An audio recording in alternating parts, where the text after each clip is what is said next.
At these fresh vegetables and these Yeah. ingredients on hand, tell me what to make. Yeah. These are some great. Iron Chef. Thank you. Go ahead, Ron. It's 6 o'clock. I'd like to call our January 7th meeting to order. And rather than opening the meeting with the approval of the minutes, it's my understanding that our town clerk, Michelle, wanted to be first on the agenda. I'll read a letter from Michelle. Dear select board members, please accept my resignation as town clerk effective immediately. I have held the town clerk position for 5 back-to-back terms beginning in March 2010. It has been an honor to serve the residents of Plainfield for more than 15 years. As I transition to the part-time tax collector, I feel ready to pass the clerk position over to the next generation. Deputy Clerk Sarah Berman has been in training since January of 2025, and I believe she is ready to take on the responsibility. It is my recommendation that she be appointed to the position immediately. The filing period for town offices begins January 21st, so Sarah can make the official run for office at this year's town election to finish the last 2 years of the 3-year term.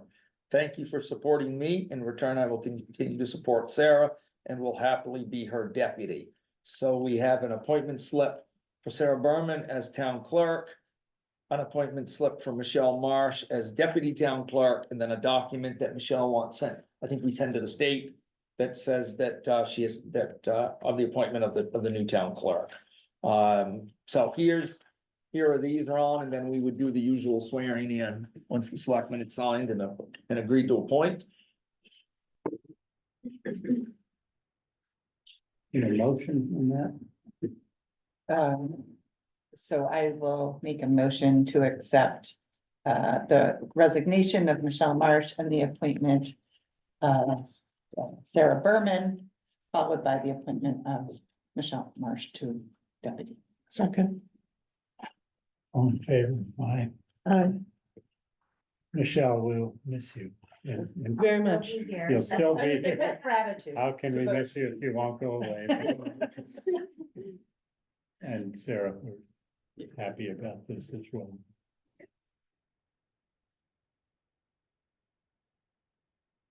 Once this is signed, we'll do the swearing in. Complete with Facebook appropriate photos. And Yeah, don't give her my phone. no, thank you. Thank you.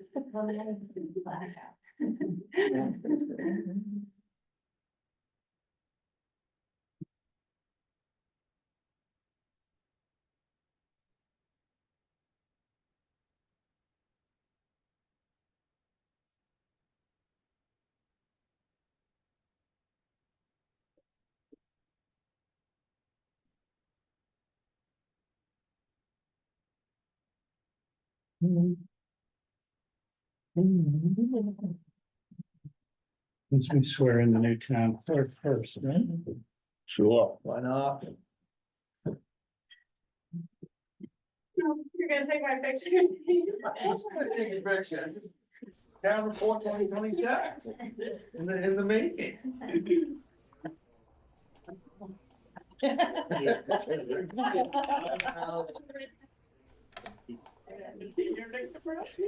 Sending this over to your mother. I, Sarah Berman, I, Sarah Berman, do solemnly swear that I will faithfully and impartially do solemnly swear that I will faithfully and impartially discharge and perform all the duties discharge and perform all the duties incumbent on me as town clerk, incumbent on me as town clerk, according to the best of my abilities, according to the best of my abilities, agreeable to the rules and regulations agreeable to the rules and regulations of the Constitution and laws of the state of New Hampshire. of the Constitution and laws of the state of New Hampshire. Welcome. Congratulations.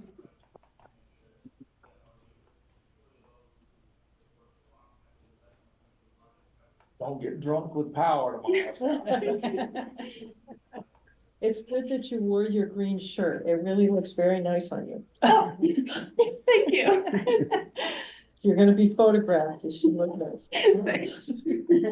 That, And Nothing to that- say to me. No, You're you always look good, Ron. report that tomorrow as town clerk. Yes. Oh, you do that. Yeah. Michelle, Raise your right hand, please.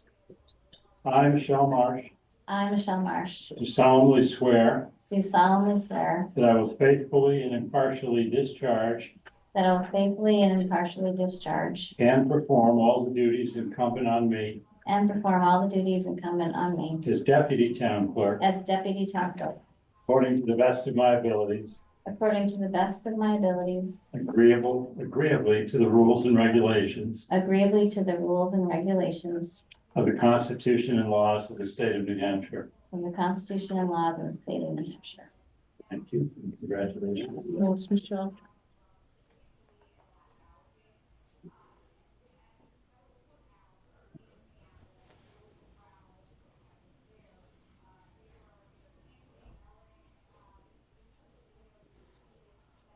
Actually, You're good. You're not good. These are, But I'll give it to you. oh, yeah, How many times a day do you have to sign your name, Michelle? a lot. Right? Yeah, I mean, I feel like. So I guess, yeah. She can do it in her sleep. Yeah. There is a spot for you. Wearing it.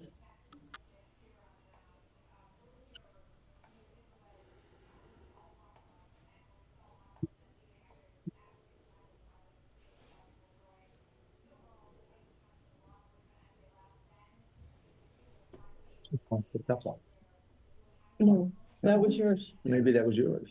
It was somebody's, I it don't know, I wasn't started mine. with one, I got two. I don't ever bring in my own pen, so I know it's not mine. Like it's going good. Philip read mine or? Oh, in that case, it is mine. Thank you. You think there's mine? No.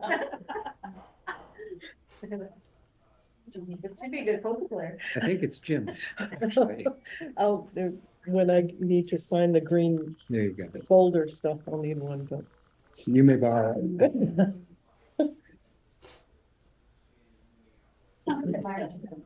Okay, moving on to approval of the minutes from the last meeting, December 17th. And there's actually two sets, which Two I sets, included the in the third and the packet, 17th. because You're right, we had you're not right. done the previous one. Oh, that's right. Yep. So the first ones were fine. We just wanted to wait for you to take responsibility for approving them. I read them all and I will- nothing to criticize. I will make a motion that we accept, the minutes from the Both Third sets? and 17th. 3rd and 17th I'll of second that. December. Okay, all those in favor, aye? Aye. Okay. Public comment. Yes, How many drafts of the budget were there? Because I only got draft one. Were there changes to that? The draft that you have here tonight is the one that's on the website. I post up a new one about every week. So there is, whichever one is on the website, which is you just picked up, The one that you have here is which one? Draft 2 or? that is draft. Whatever it says on the packet, Maria, that's what it is. Whatever it says in the Are corner. you talking about the one from tonight's meeting? Right, Or a different it's one. got a date of 017 on the corner here. Right here. So flip forward page, it's the noticing for the budget hearing. This is draft So 1. it's draft 01, that's the warrant, draft warrant, one, not the yeah. budget. And then when you get to right here, the one for tonight, I think is dated 06 or 07. It's right there, 106. So that's still draft 1. It's any number of draft of the budget, but it's dated, I don't draft, it's this date. Okay, so that was the only time you made changes. I post them up on the web once a week. That is the most current version, which is on the town website of our proposed budget, and that does not include the detail, but the detail is posted on the website. So if I'm understanding you correctly, every time there's a change done to the draft, you don't give it a new number. I don't, sometimes I write on it, sometimes I don't, but So- it's always dated in the corner. The and it's date in the And corner. once a week, I post it on the website. Okay. That's the current, I mean, the truth is, the changes aren't material enough at this point to make any difference. But the one you see on the website is the most It's the current one most current. that we have. And that includes all the detail, all the object codes, everything that makes up the budget. So what you see in the packet that says in big letters draft one, that's not the. That's the budget. warrant. Those aren't related to it, that's a separate document, that's the So draft one of the this warrant. one is the one on January sixth, which I did attend that meeting, Mhm. and nothing has been changed since. No, January sixth was yesterday. Yeah, no, that was yesterday. Oh, That was oh, the school yesterday. board Okay, meeting okay, you're the thinking school of board. Yeah, I yesterday. was there yesterday. Yes, Now, the school board reduced their budget by $1 million. How much more can we reduce this budget? they eliminated positions to accomplish that level. Oh, they still can eliminate another 2 I'm million. not saying that they Yeah. can't. I'm saying that the drastic reduction that was accomplished Mhm. by the school board was accomplished by a significant reduction in staff. Yeah, well, that's. We do that's not been have staffed that up, yeah. ability in our budget. Yeah, but what about anything extra that can be taken out? Well, we'll be discussing that as a board. You will? Okay. Any other public comment?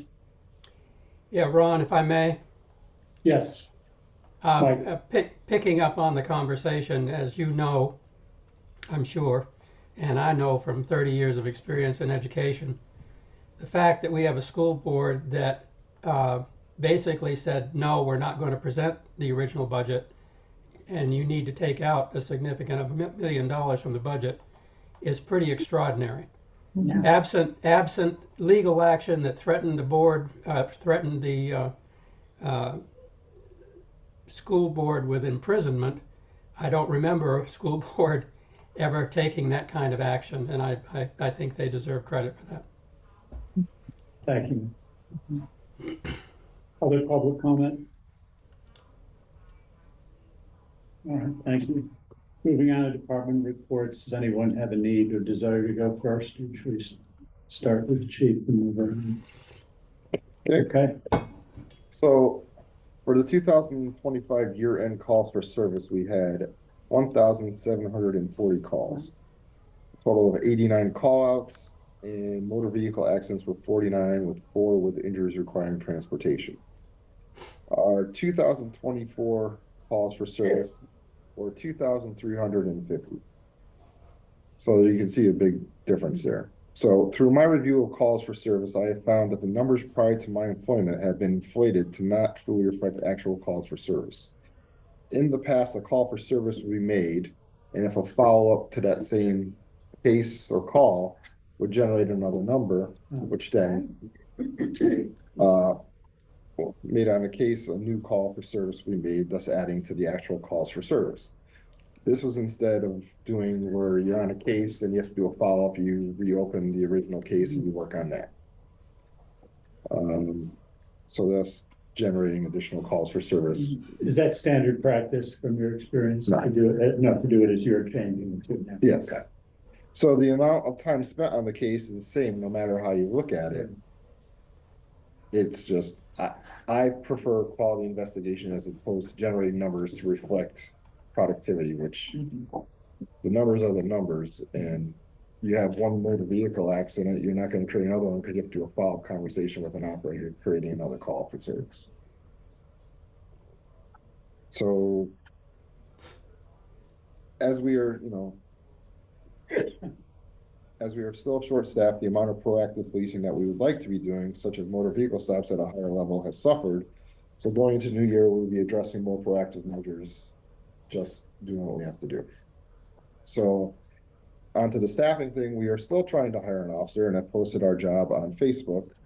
One Facebook group which I posted to is for law enforcement only, which has over 40,000 members, and that's nationwide. We are looking at other options to post our job open. Currently looking at the Indeed platform today before our meeting, there are well over 25 New Hampshire law enforcement agencies looking to hire officers right now.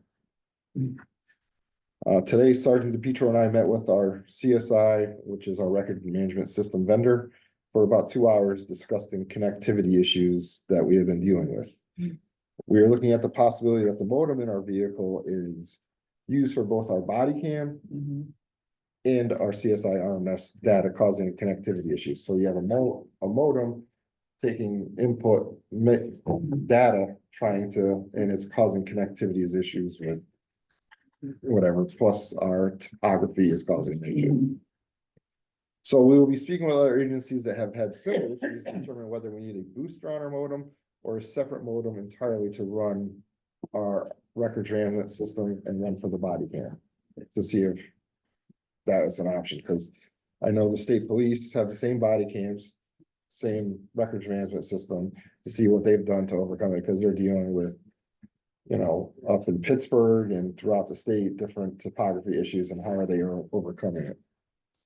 So through our conversation with our vendors today, we had a little, you know, question and answer thing to sort of learn more about the program, because I'm new to it and Rob had questions. So we learned that there's a mapping capability. So for the 2025 year end for motor vehicle accidents, I was able to generate a map that shows where our motor vehicle accidents are throughout town.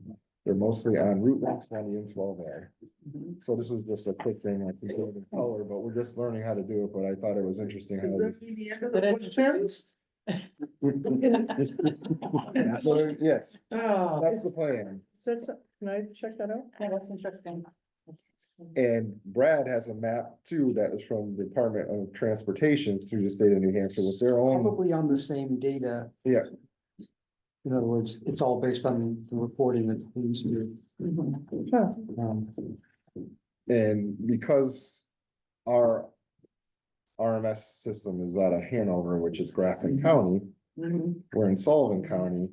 So everything defaults to Grafton County, so we had to go in and manually change things each time we use it so that it reflects what we're doing. I like the idea of having that information available. So the more that we're learning about it, the more things we'll be capable of doing and learning where key spots are for accidents, know what we need to do, which goes to the traffic proposal that I brought up. So Then you can go to the DOT and say we need more salt on.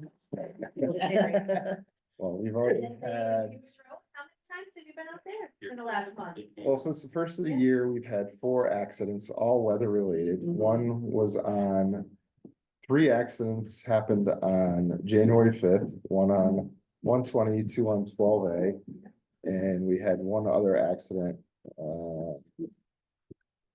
and can't figure it out off the top of my head right now, but we've had 4 accidents so far since the first of the year, all weather related. Your timing made me think of this, which I meant to talk to you about, or show you, and I'll give you this copy. But Oh, yeah. this came from, we got our annual ambulance bill from the city of Lebanon, $28,000, which is the cost of having Lebanon available to come to Plainfield. They're gonna bill you individually once they pick you up. Correct. But we had, Wednesday is by far the busiest ambulance day in the town of Plainfield. Just in general? Just in general, maybe you can see, those are the 7 days of the week, and Wednesday is Wow. is a spike, and then you may have to help me with my military time.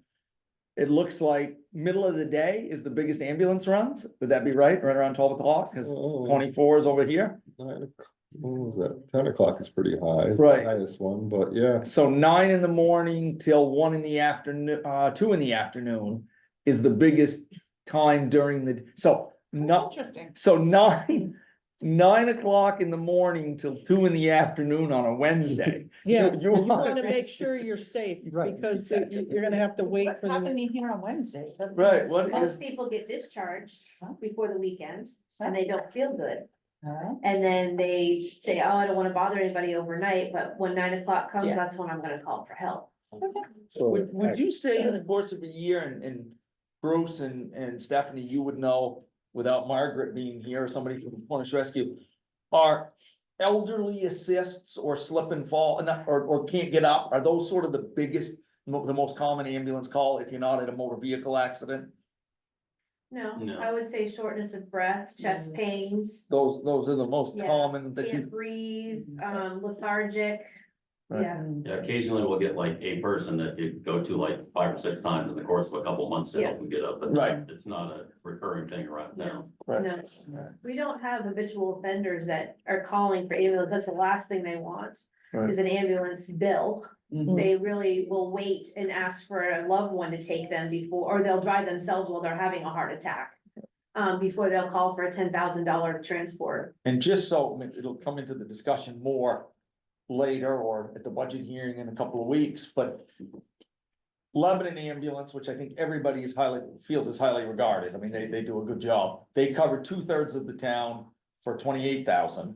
Windsor does the other third of the town and their bill is now 12,000. Used to be 9, but it's now 12,000. So, you know, the math is what it is, but that's the total, 40 grand a year to spend on, and that's for the privilege of having them come, and cover our town. But that, over the years, we've looked a bunch of times at Windsor versus Lebanon, giving Windsor more, taking away from Lebanon. But generally, the support has always been the 1/3, 2/3 works. And They you under- definitely want the demographics. I mean, if you want Windsor on Plainfield side, you need them there fast. Right. Lebanon on Right, Marion I side, mean, you want Lebanon, them you've there got the fire fast. station on 120 they come out Yeah. of, and then they've got the West Lebanon station for the part of Plainfield, the northern part. Basically, Lebanon, or Windsor rather, goes from the Cornish line up to about the top of Reed's Hill. And then beyond that, it's Lebanon. I don't know how you guys, Downstage I don't know how road. they decide, Windsor. Daniels, Westgate, all of that stuff. It must, but anyways, that's the magnitude, but I've never gotten this from Lebanon before, this data on Yeah, days of the weeks and Just hours. for your edification, that makes us an outlier nationally. The internet says it's Mondays and Fridays. Really? The busiest ambulance days. Well, through running with our CSI, I came across this too for us, and our accidents mainly happen on Mondays. Oh, And I'm sure I don't know if you have access to this, but there's a drop down for Plainfield Fire, and we could probably get data for you as well. I think one thing that you're gonna see over time too is our population is aging. We have a lot more elderly in our town, and so unfortunately, our ambulance calls are gonna be higher. After having met with the vendor, are you guys happier with CSI? I mean, did you find some more functionality that you weren't sure you would? Well, we threw him some curveballs that he had to go back and think about and ask somebody, because we threw him some stuff that I was like, that looks like a glitch, so. Good. This is a bit of a change with Brook Road not looking like a porcupine. I mean, there isn't as many, there isn't as many. Have them. Yeah, we got time. We got time. Cool. Thank you, Chief. Yep. Steve, you have the highway. Yeah, Rich says plow, sand, repeat. That's what they do. Rich thought he was feeling fine, but my indication, I thought Rich maybe wasn't feeling as well in the sound of his voice. He's had a long week. He is, obviously for us right now, literally, again, just for the information and the time of the year that we are in. On the ice storm, we spent $12,000 on salt, $12,000. And salt now is almost $80 a ton. So it's much more expensive. And so this is that time of the year where we go through a chunk of the highway budget. These little storms are taking a load or two. So there's $3,000, $3,500 worth of salt. Rich is hoping, I think we all are, for a break for a few days, just warmer weather, just to kind of get caught up. We do have both the Mack trucks are running well. Whatever was the problem, I think they found a wire that had been chafed during the upfit of that new truck, but that new truck's been back and in place. In fact, Road Agent Collins is driving that truck, which is a change for this year. He's actually doing one of the routes, and they've changed the way they do the school parking lot. Facility manager is now doing all buildings, and even you have a few roads you do, right? So Brad has been out the last 2 nights or dealing with these small storms as well. But I think in terms of from the public, we have not heard a lot of complaints. The ice storm got nutty just because people were frustrated, with how, and they just couldn't get out of their houses for a few hours.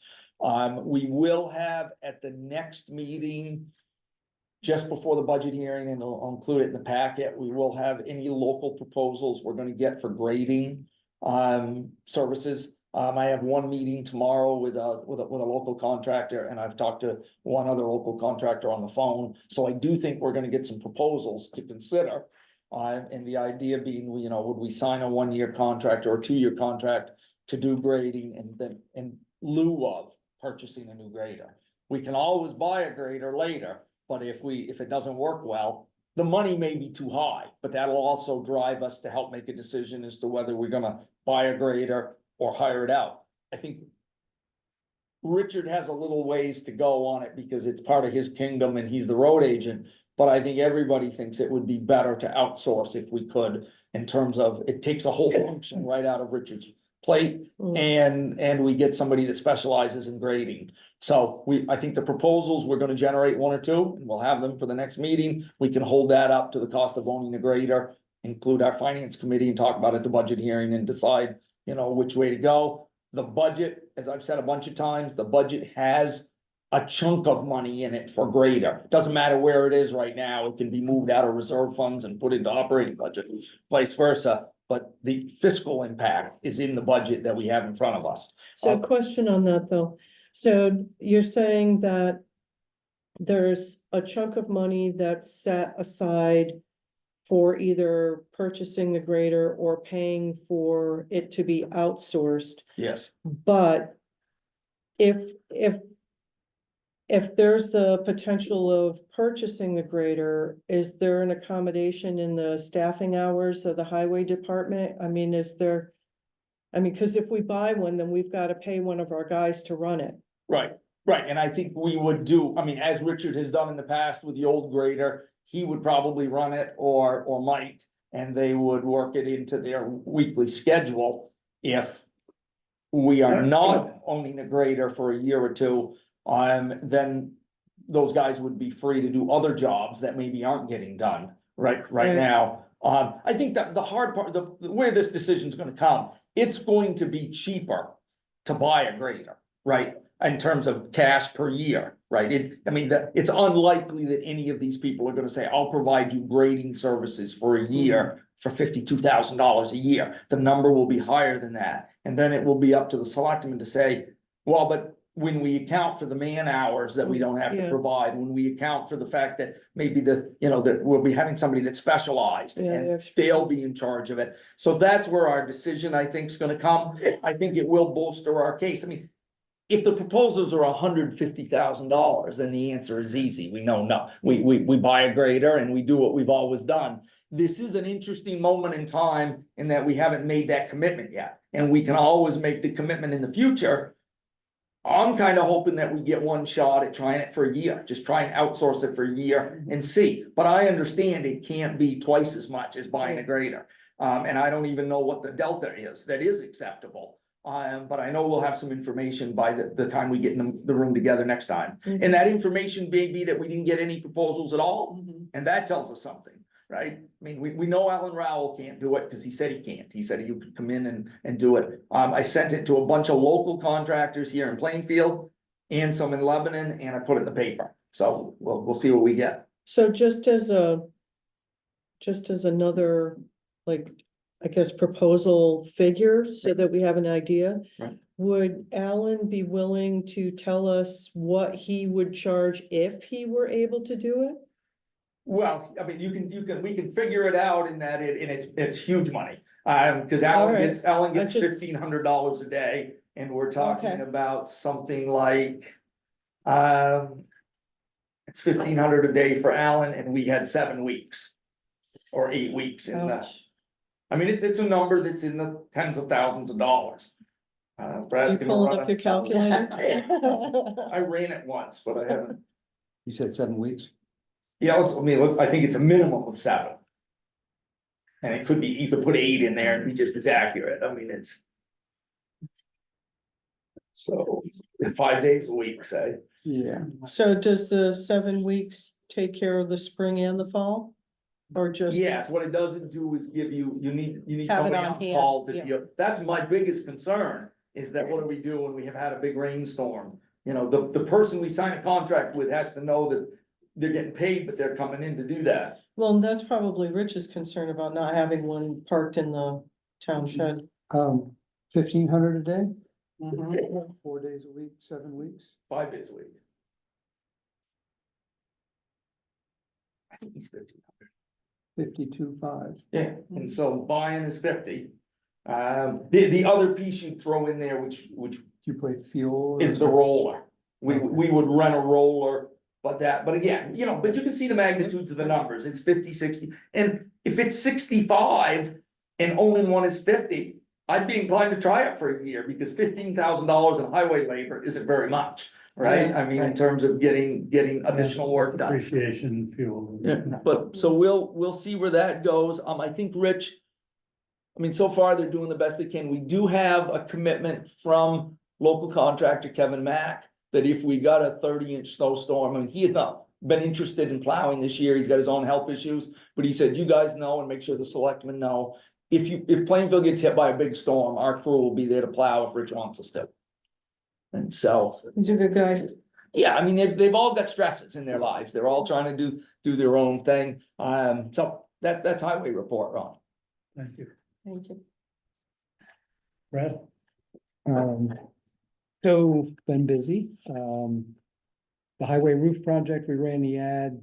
I had one contractor before we ran the ad, said he was interested in the work and he was working on a number. He has since gotten back to me. He can't find somebody to do the carpentry portion of it. So he's gonna give me a number for the sheathing, which is plywood and the metal. And we would still be left with needing somebody to do the truss reinforcement. Marshall Beatty indicated that he was interested in that work. The challenge right now is that the design work that Miles did, Engineering Ventures did, assumed you had access to a plate press that you can clamp on the additional members with these metal plates. And the world has moved away from that because liability. Just today or yesterday, I've lost track of when everyone got the call from LaValleys. Someone contacted LaValleys, a lead source company, somebody who watches the newspaper and tries to put parties together for a commission. Approached LaValleys and said, are you interested in putting together a materials package for this project? They called me, I sent them the drawings. They have the truss shop, they have the plate press, the portable plate press. If they can come up with a way that they're comfortable with the contractor and an arrangement, they've said they're gonna put together a package for me. I'll see what they offer. But that is so far the closest thing to what I hope to get for a one number turnkey, get the work done, one contract. We may end up having to parse it into different parts because of the skill set. And so I'll keep you posted, but at the moment, things are sort of progressing. I'm a little nervous. I mean, you I could probably- wanted numbers by now. You could probably get the big guys to give us, the big standing seam guys to give us roof numbers. Yes, That's what. yes. And In it sounds fact, like, I have, it sounds like they'll do sheathing too, if they had to. yes, this is Twin State Roofing, which is Standing Seam Company. They're the ones that are interested in quoting the installation of the removal of the old roof, installation of the plywood and installation of new metal.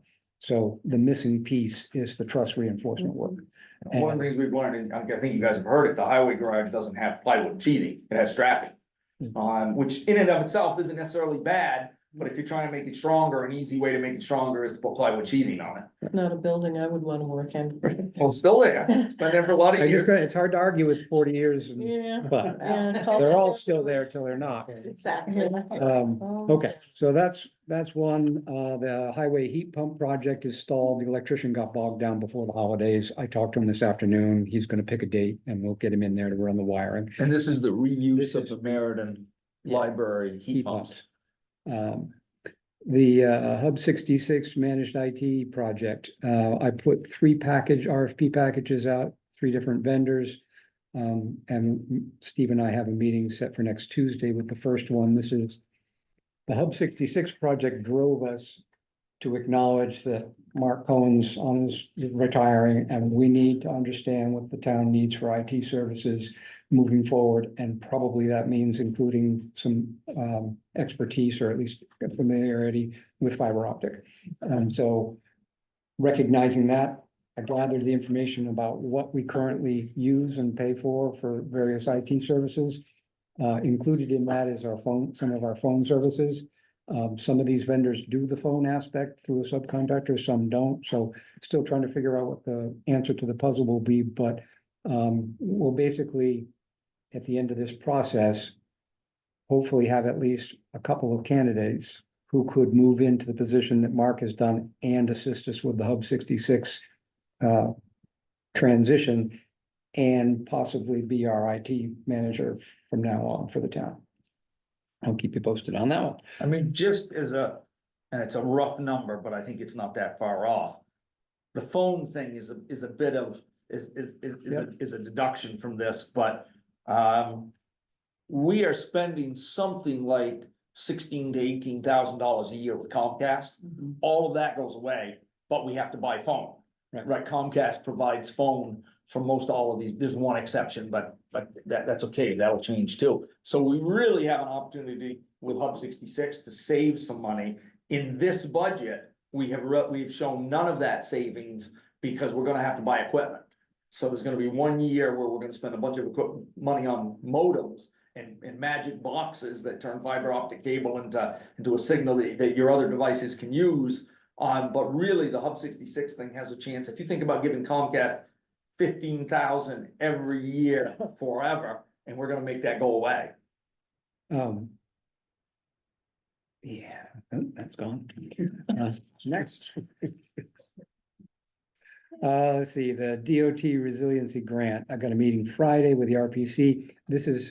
We're picking up the idea that maybe, not maybe, there is data that the town already owns, but doesn't have a great tool to show. Part of it is displayed in our online, our Access GIS little tool that's on our website, but you can't do much with that. And there's other data that isn't associated with it yet that we would like to build on. But I think I can bring, so from this meeting, the RPC has some funding from another source. They may be interested in inventorying our signs for us at no charge. Or that's what was floated. We'll see. We have this data, which I got from the Sullivan County Safe Streets for All program, which is a federal program. There is an engineering group currently building a safety plan aimed at reducing traffic accidents and deaths and injuries from traffic accidents. The idea is they do an official engineered plan at the county level. That by definition covers all the towns that are members of the county. That lets the towns apply for federal money to do traffic safety things like adding guardrails, changing speed limits, re-signing, things like that. So these guys are out there churning away. They're going to produce a plan in March. It sort of isn't relevant to us now, except in talking to the guy to find out about their program, he said, oh yeah, we've got data. And I said, we'd love to see what you have. And this is where this map came from. And so between various sources, the DOT grant that I got through the resiliency group, DOT's resiliency program, we have Mark Goodwin out there, and we were going to put him on the project about no duplicate traffic to check shut-ins. This may actually be something he can knock off in a hurry and then move to that one. And so I'm getting together on Friday to see how far whether it's got legs. Let's see. Just before Marshall left town, he was going to do some shelving in the PD evidence room. The storm sent him, took his 1 day. And so now I'll finish up that little shelving project. We've had 2 issues with the pump house heat where it's just gone out. It's gas heat, it's 20 years old.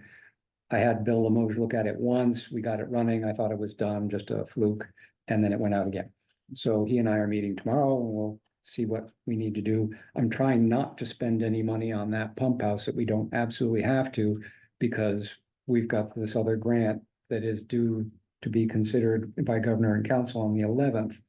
That hopefully gives us $30,000 worth of engineering, and Dufresne Henry's ready to start that engineering to look at our water, our our treatment and our distribution.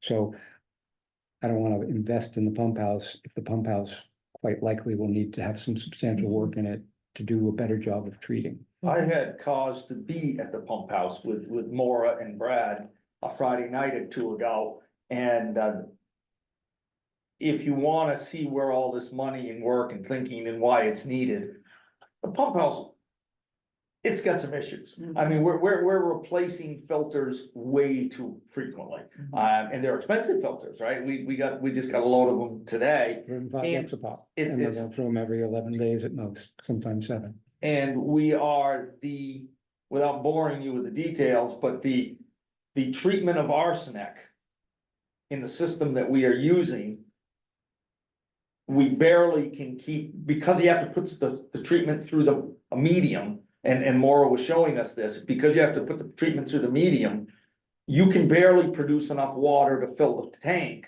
at the rate we use the tank, right? And so there really is, I mean, there's some long-term things at the pump house, and so I was initially kind of mediocre on doing grants and spending money for the pump house when we've got other things. After having spent a Friday night over there the other night, the pump house is definitely a place where we should be redesigning and spending some money. Nothing like seeing it, right? There's nothing like, well, and seeing the struggles that Maura has to replace this filter, and to think that she has to do it every 11 days. I would tell you to find somebody else to do it. I wouldn't wrestle with it for 11, the way she has to get it off of this thing. And so it's good work. It's work that Brad should, I mean, we should be very pleased that Brad's doing on our behalf, and it's work that will help the village. It's gonna cost some money. Well, so that's sort of a roadmap of two different grants, but the purple stuff down below, I've applied for, and DES has accepted our engineering review as a part of a sustainability grant. So they have a sustainability grant program that hires somebody to look at your system and tell you whether you're doing things properly or whether there's room for improvements. So that grant is the one we hope to get approved in February. That work would happen early spring and produce some sort of recommendations in time for us to do a second grant application that, if it really comes together fast, we might actually have money available this year. But what's more likely is that it will tell us we need to do some stuff. We'll start the engineering on it to find out what that is and look at budget numbers and apply for an implementation grant there's a couple of different funds, but one's a revolving fund, which is a loan, but if you do everything that you say you're going to do, they do forgiveness of up to 66% currently. So it's a great way to get discounted money to do the kinds of things. And just for ballpark numbers, our contacts at Granite State Rural Water have been part of a changeover similar size district, but somebody who has 500 connections where we have 120, they spent $250,000. So if it scales, and it doesn't necessarily scale, you're at least $100,000 project, maybe a $250,000 project. What that buys you is a bunch of improvements that you get just because you choose a different technology to treat the arsenic. So it's driven by the arsenic, and it helps us with manganese and iron, which are nuisance things. They aren't health things. Arsenic's a health thing. And up to 66% of that could be forgiven. So that's why I'm excited about qualifying for the engineering review, getting that done this year, and possibly being able to actually implement something at a highly discounted rate that really sets the stage for the operation of the district for the next 20 years or something, but a significant amount of time. It would be a phase change for the water district. Right now, you had a lot of frugal Yankee input, volunteer effort. They did a great job for what they did. And if they made any mistakes, it was on the side of frugality and the fact that it was run by volunteers. And this is just taking a more systemic look at it and saying, all right, we're going to be running this, or we're going to be farming it out to have some subcontractor run it. We ought to have it in good shape. And so that's sort of why I'm chasing this stuff. Let's see. And otherwise, under facilities, I've been plowing and shoveling, as Steve said. We're still working on quality of service, level of expectation. What do people need? When does Tai Chi meet? So that I can make sure the walkways are clear. But anyway, we're working on it. It's coming together. So under the water department, we just did Monday, I did the fourth quarter meter reads. And of our 80 new meters, 60 of them are installed, 36 have been in place for a full quarter. They were installed as of the last read, And this read is the first clean period, and so we got 36 of them. And they automatically read. I didn't have to go read them, which is really nice. And Frank's continuing the installation so we bought a total of 80, about 60 have been installed. He's working away at them. He's slowed a little bit during the holidays. I'm gonna get another 13 meters. That'll take care of some, couple that are larger size, little oddballs, bringing them all into the fold of new equipment. And with the possibility of them auto reading, but at least if nothing else, I can go there with my phone and read on site without having to go down inside a basement. At that point, if we do those 13 and finish out the 80 that we've already got, the only other ones are the 29 in the Spruce Park Trailer Park, and I'll come back to that in a second. The asset management grant project, we just met on Monday. We'd had some hardware issues trying to record assets in the field. We went out and I was actually successful in recording our wells. They're little dots on a map now with some data associated with them. So now it's just a question of getting out there and doing the tagging of all our assets. That's one piece of the asset management package. The data behind it then gets supported with things like replacement costs, expected life, and that brings us to, where are we in the age of our system, and how much money should we be setting aside to keep ahead of our aging equipment, replacing things when they're needed. And at that point, you can do a capital plan, and that's the last piece of the asset management package. So making good progress there. Let's see. All right, spoke about the sustainable grant. So the last piece is the Spruce Park. Shelley Hadfield used to run the CDFA, a community development fund for Sullivan County. They have block grants.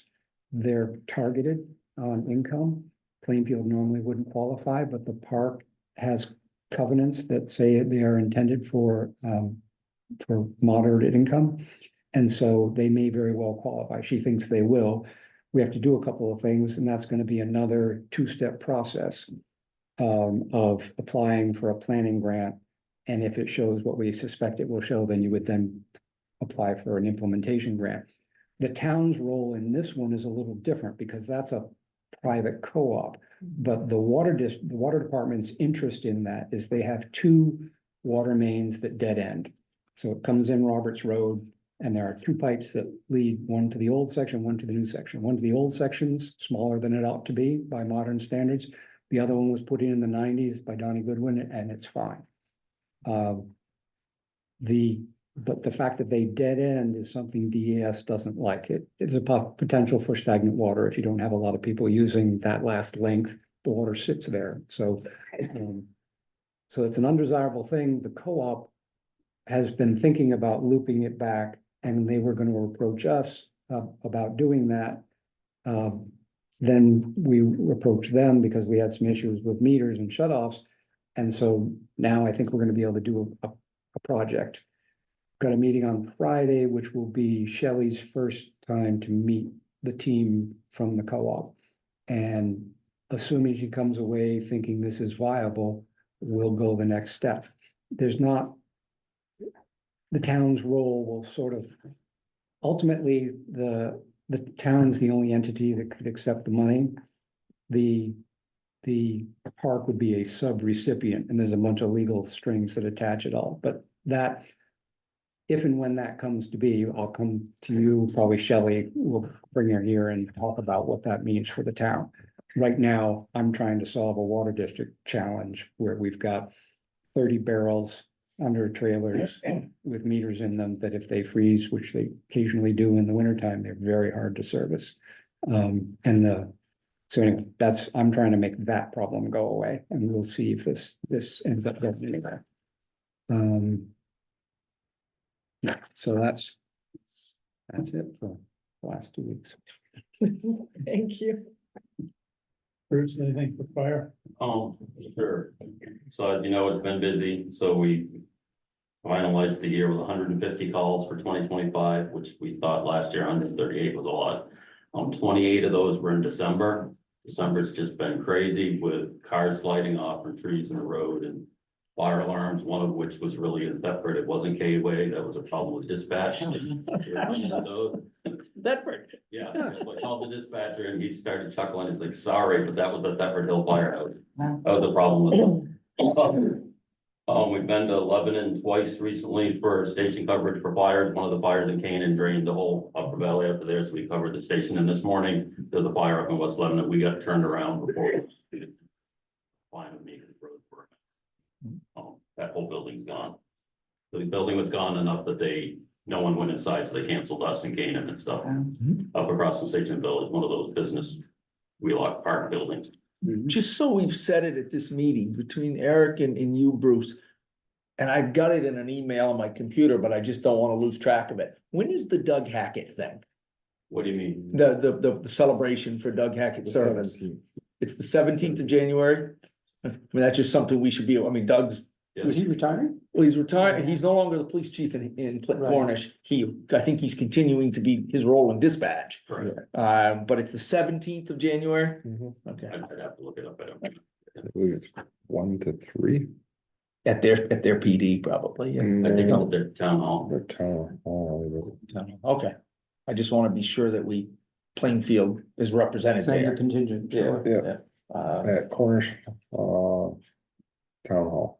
I mean, as we've been here for over the years, Doug Hackett's come out in the middle of the night to help Plainfield Police a lot. And it really was a huge asset to Cornish, and is a huge asset to Cornish, but was, he did the chief thing a long time. Right. And is a good guy. I mean, So then back to the calls, I mean, just Monday night, we had 2 back-to-back head-on car accidents within sight of each other. I mean, someone stopped and told us, we literally backed the fire truck from one further up to complete canine to get to the second one. well, it's good that you can manage them efficiently. I That's guess good. you could say it's great for the auto manufacturers, all 4 of them, at least 3 of them were totaled. I don't know if the truck will get back on the road or not, they couldn't be driven away from the scene, but no one was injured, so. That's just crazy.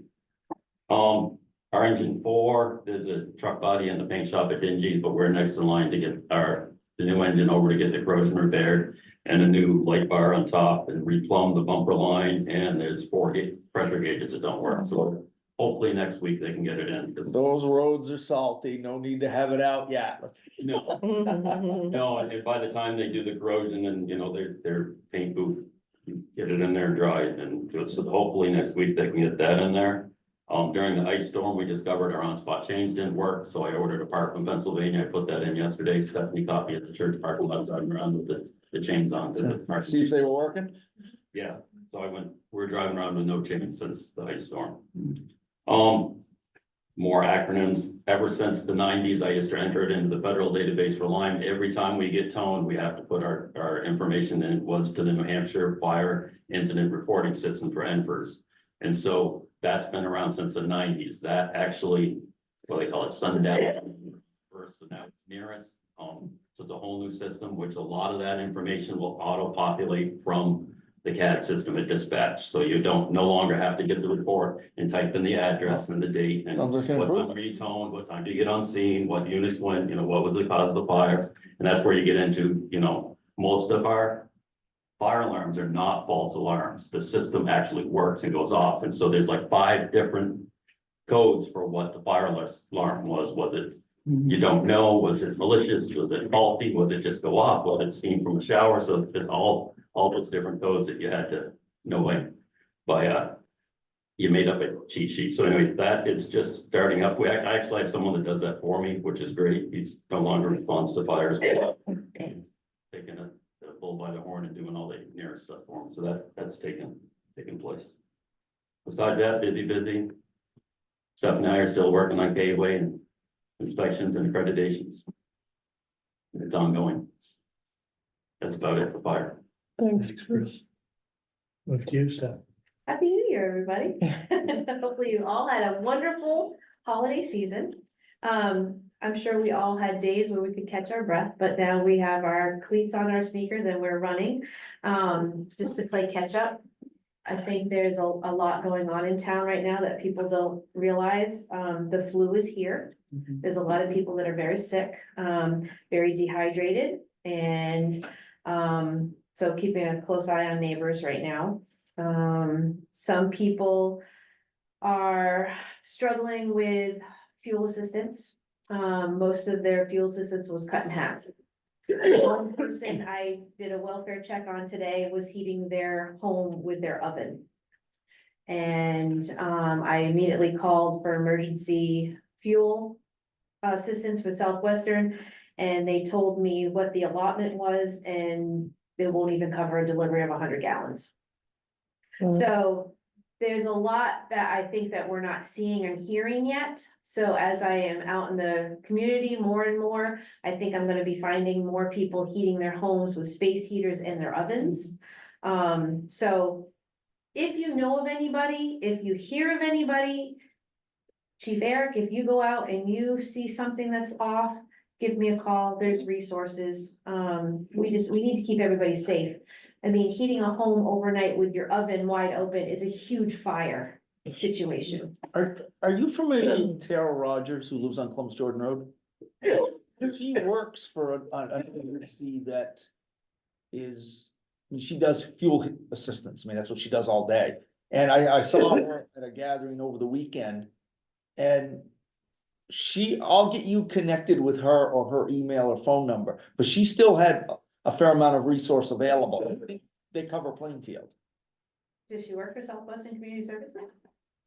I should know, but I don't. So Tara Rogers, I'll put you two together to find out, because I asked her, I said, is this particularly tough for you? She said, it's tough because we have a lot of applicants, but we have sufficient funding. Right, and I get the sufficient funding per se, but it's all allocated based on the home. And so say somebody is down to part-time work now. And they own their home, they're not gonna get the same allotment as they might have done. I'm sure it's So it's. one of the it's just- same programs, but Yeah. Tara's real good at it. She's done it for Right. years and years. Good, no, I'd love to talk with her. Just make sure you guys are plugged Yeah. in. So we're keeping a good eye on our neighbors right now. Food pantry's open tomorrow. We took last week off because it was the first Thursday, so we bumped it to tomorrow, the 8th, and then we'll be open again the following weekend, 16th and 17th. I am in search of a mini college fridge. If anybody knows one that might be sitting in your garage, I have a senior couple that's refrigerator died today. Their stuff is in coolers outside and their new refrigerator can't be delivered until next week.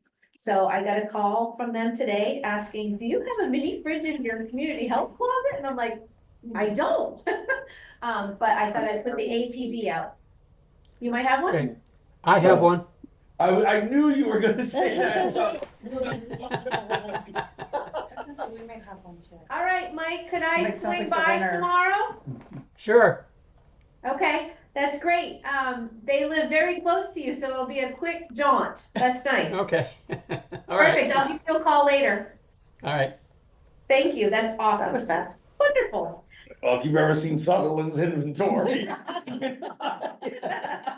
Perfect. Now, don't tell all my secrets. I won't. The next thing on the list is, we had talked at the end of 25 about highway radios. Yeah. It is impartial right now that we really get on this. There was an incident earlier this winter with a highway department and an accident.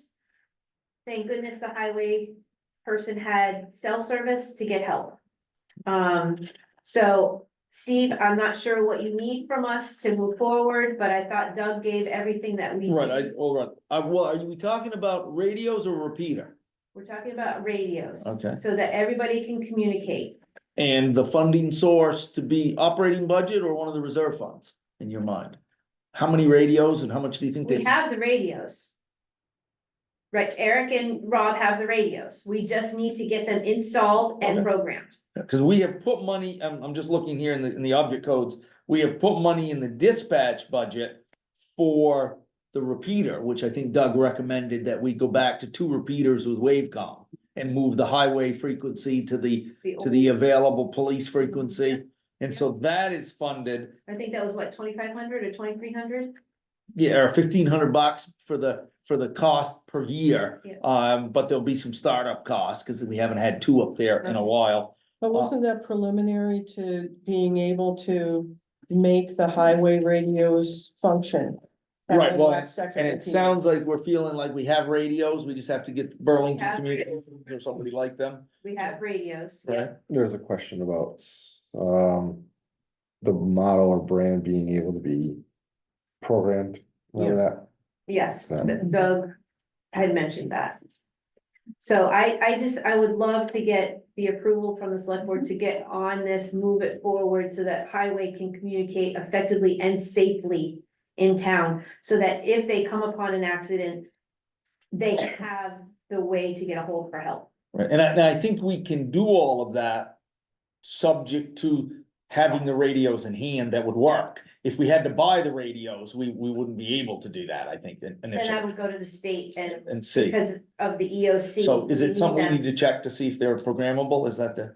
It's, I know Doug was saying that certain, like, I've got, certain brands can be programmed and they may have to reach out to Goodwin to see if he can do it. Right, but I think they need those radios in hand, so we can just tell Doug Plummer to come see Eric and Rob and get the radios and then start the process once it's approved by the select Well, I board. don't know that we need to approve. I think we approved that. Yeah, I mean, It's we still would very certainly, operational, I mean, we but would have the funding to install radios. Yeah. Into trucks, so take out the old radio, put in this addition, this new radio.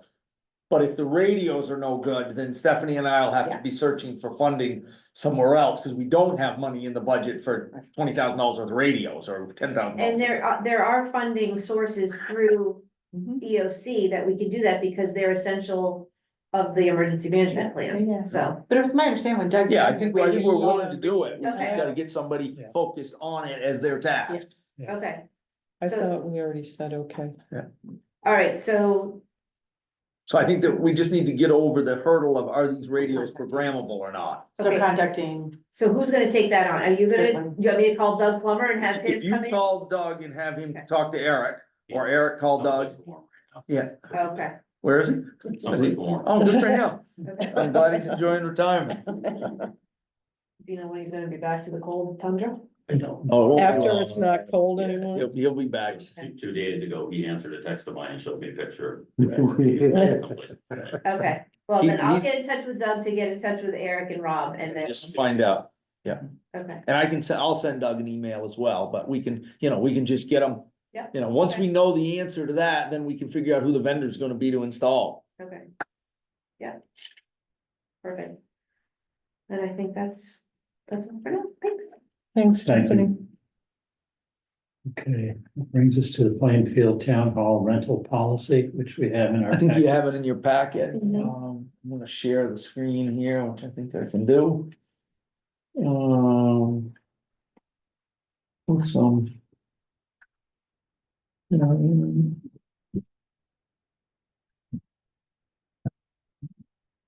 So that good. You are screen sharing, good. Can you see that, Mike? Can you see the packet? Need to Yes. scroll. Yeah, okay, good. And I'm gonna reduce it a little bit and then I'll go to the plan. But if the folks from the town hall committee wanna start talking about the rental policy, I'll slide it up there. We can get into it if you're ready to get into it.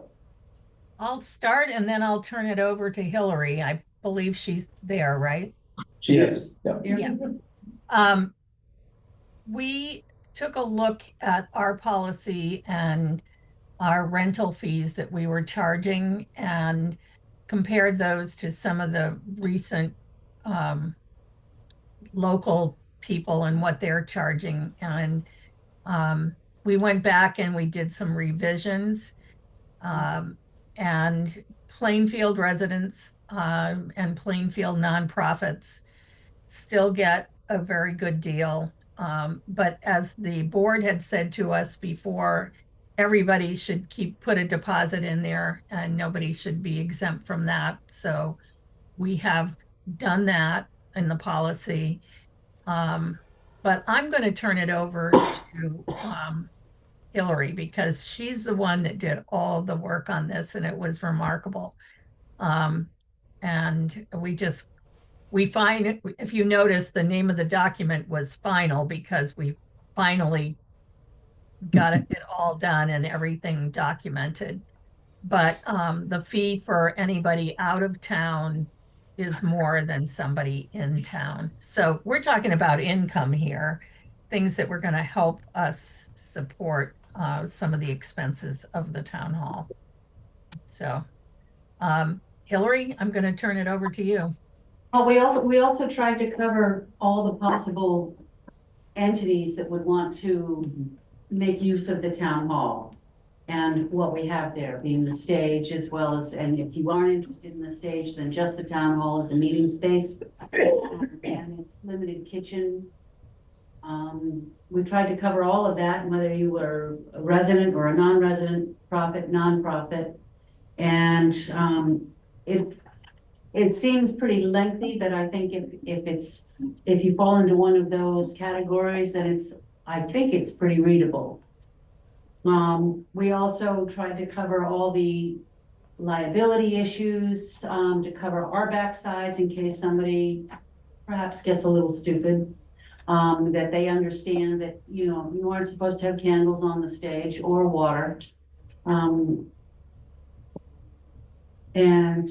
donation for a couple of the items that people might want to use to add to their display or to their the working of a seminar or what have you.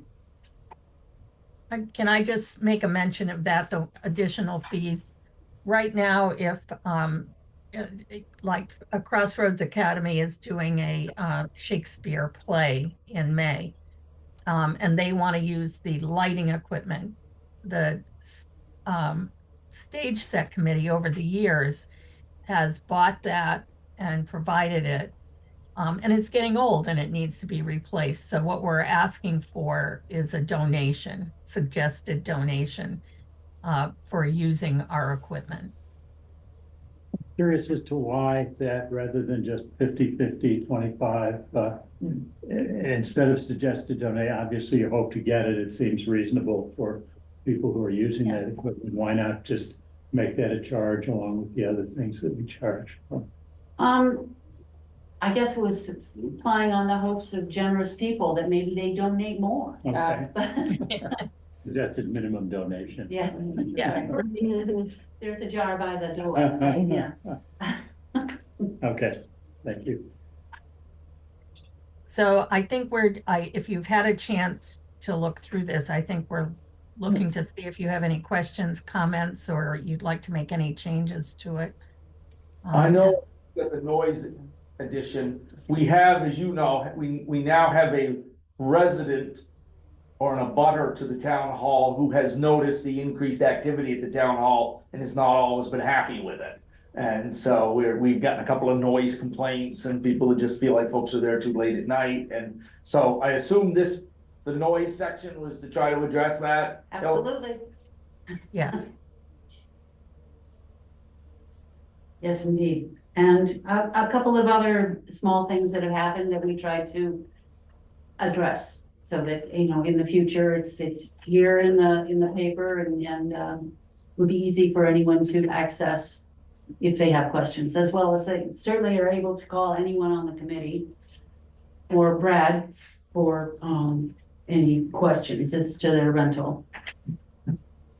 So I do have just a few, just first of all, just one comment, first of all, and I appreciate all the work that went into this.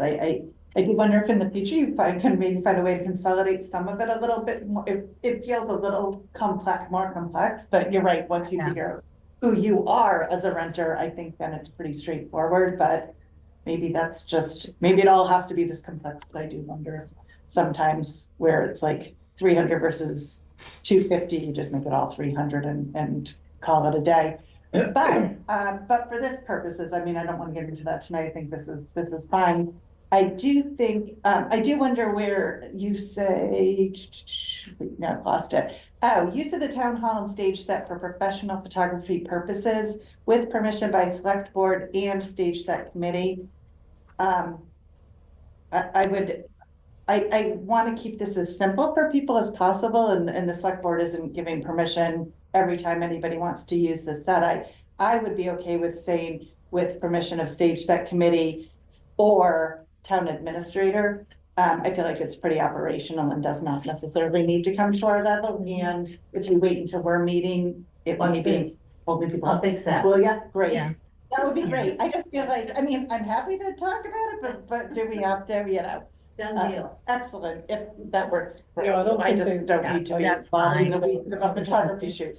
I would expect. the Well, we state don't want to them be selling it and making money off of contacted it whether without something is paying for it. acceptable to Yeah, do. yeah, exactly. I mean, I'll probably just say, sure, I mean, yeah, I guess I could think of a few, I might say no to, but you probably would too. No. Oh, the only other question I had was about. Amy, Ray, I'm trying to Where- ask a where? question of Hillary, so you can wait. I'm sorry. That's it, no, you're fine. But the question I have is about, the $100, lost my place now, off-season heating per event, $100, November 1st through April 1st for all rentals. And I'm sorry if I missed it in here, I think we try to avoid off-season rentals as much as possible, because it involves more than just turning on the heat. Is that, or was that the old days? I don't think it's meaning January though, you're Yeah. right, so I think this is off season from November through when we shut it down in December. Yeah, Shoulder Yeah, season. per se, if somebody wants to do a Christmas party. okay, and so that's where I got confused, I was like, oh, are we letting anybody come in now? And I. There remember. were a couple late rentals. Yes, this year, definitely, and Christmas. And then is there's some one of early ones. them. Okay, So that was kind of just to be able to, but it's not that we're letting anybody. We don't wanna have to turn the water on in January Right. for one event and have to shut it back off again. That's exactly right. Yeah. so just trying to push it on either end of the Okay. season. should that be changed then? It looks like it's any time between November 1 and April 1. Yeah, We- what page are you on, Ron? It's The page The whole one, idea of an actually. off-season is. It's actually page one, Yeah. yes. Page one. So it just confused me that, and it made it seem like it had availability that it doesn't clearly, so, but I don't have a better way, and it's like when I say, oh, your rental rate, the chart feels complex, I don't have a better suggestion for you, you know, it's not like I've solved it for you, Hillary. And I do appreciate all the work, but I did. Well, if you just put in the months, there'll be a heating fee during these months. Yeah, So that Yeah, makes that's sense. a good idea. The We'll change the wording. yeah. Okay. Thank you. That's, I mean, I really do appreciate the work and the raise the fees. I appreciate. I just. have a This isn't a question. public discussion. Oh, not yet, okay. Well, not at all. This is a discussion about this with the select board and the committee. Any other thing? I'm good, yeah. Hillary? I basically, if you see some things that are, I can change and, you know, make it work and get it implemented before the season begins, because we already have some rentals on the books. And while we're talking about rentals, and this is the world we live in, because nobody seems to like the fact that it's closed and wants to just leave it closed. We have a request from the Historical Society to use the building on March 8th for a program that they want to do prior to town meeting about annual meeting and the history of town meeting. I think it's something Steve Taylor wants to do. And they would like, because of the location, the old town hall where Taylor can tell town meeting stories, they would like to do it in the town hall. We cannot open the building for March 8th. We have no way to heat the bathrooms that's efficient right now. The propane is gone. And we can't do it with electric space heaters for the rest of the season. It's just too long. They are willing to have the meeting with no bathroom facilities and just heat. I don't know if we're willing to do that. And so I told Jane Stevenson that we would have a group of people who are interested in the town hall meeting tonight, and I would try to get them an answer as to whether it's March 8th. They would have heat in the main hall because Brad says we can provide hot air heat, but we. Can the library be open for? Well, Yeah, that I was was, just gonna say, that was- absolutely, the library could be Or for people who are old? open. I can block the back door Yeah. and they can have, now, you have to be able to either use the elevator or go down the stairs, but there's a bathroom at the bottom of the stairs. So you don't need the library open, but the back door can be open, you know, with the crash bar can be locked open, so that it's just pulled to open. So that's certainly a possibility, and it could be, or you could use porta potties. I mean, but- they just said looks that like when an they tried expense porta of potties, the expense was too much and it wasn't. And worth it's it. cold. And it's cold, nobody. Everybody wants a foot. The only other caution I would have, and I've seen it one time, is that if we do this, and I'm in favor of letting the Historical Society have their program, but if there happens to be a lot of snow on the road, on the roof, we're gonna have to heat that building for a day just to get it warm enough for this event.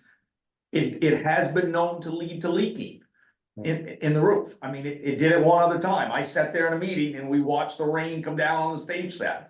And so if there's not snow on the roof, it's easy. And, but I just caution people. I mean, I think if we tell them yes, there are some risks. But can't that be a game time decision? Yeah, I think you can. Qualified, yes. I mean, I've tried to get Jane just to look at the new Meriden Library, conference room. There's heated, it's bathrooms, it's plenty big. Can they have a plan B? I mean, so if they can't. Right, I do think it there- the thing I would wanna tell her is that if we do have substantial snow on the roof, then it's probably a no-go, but otherwise, Fine.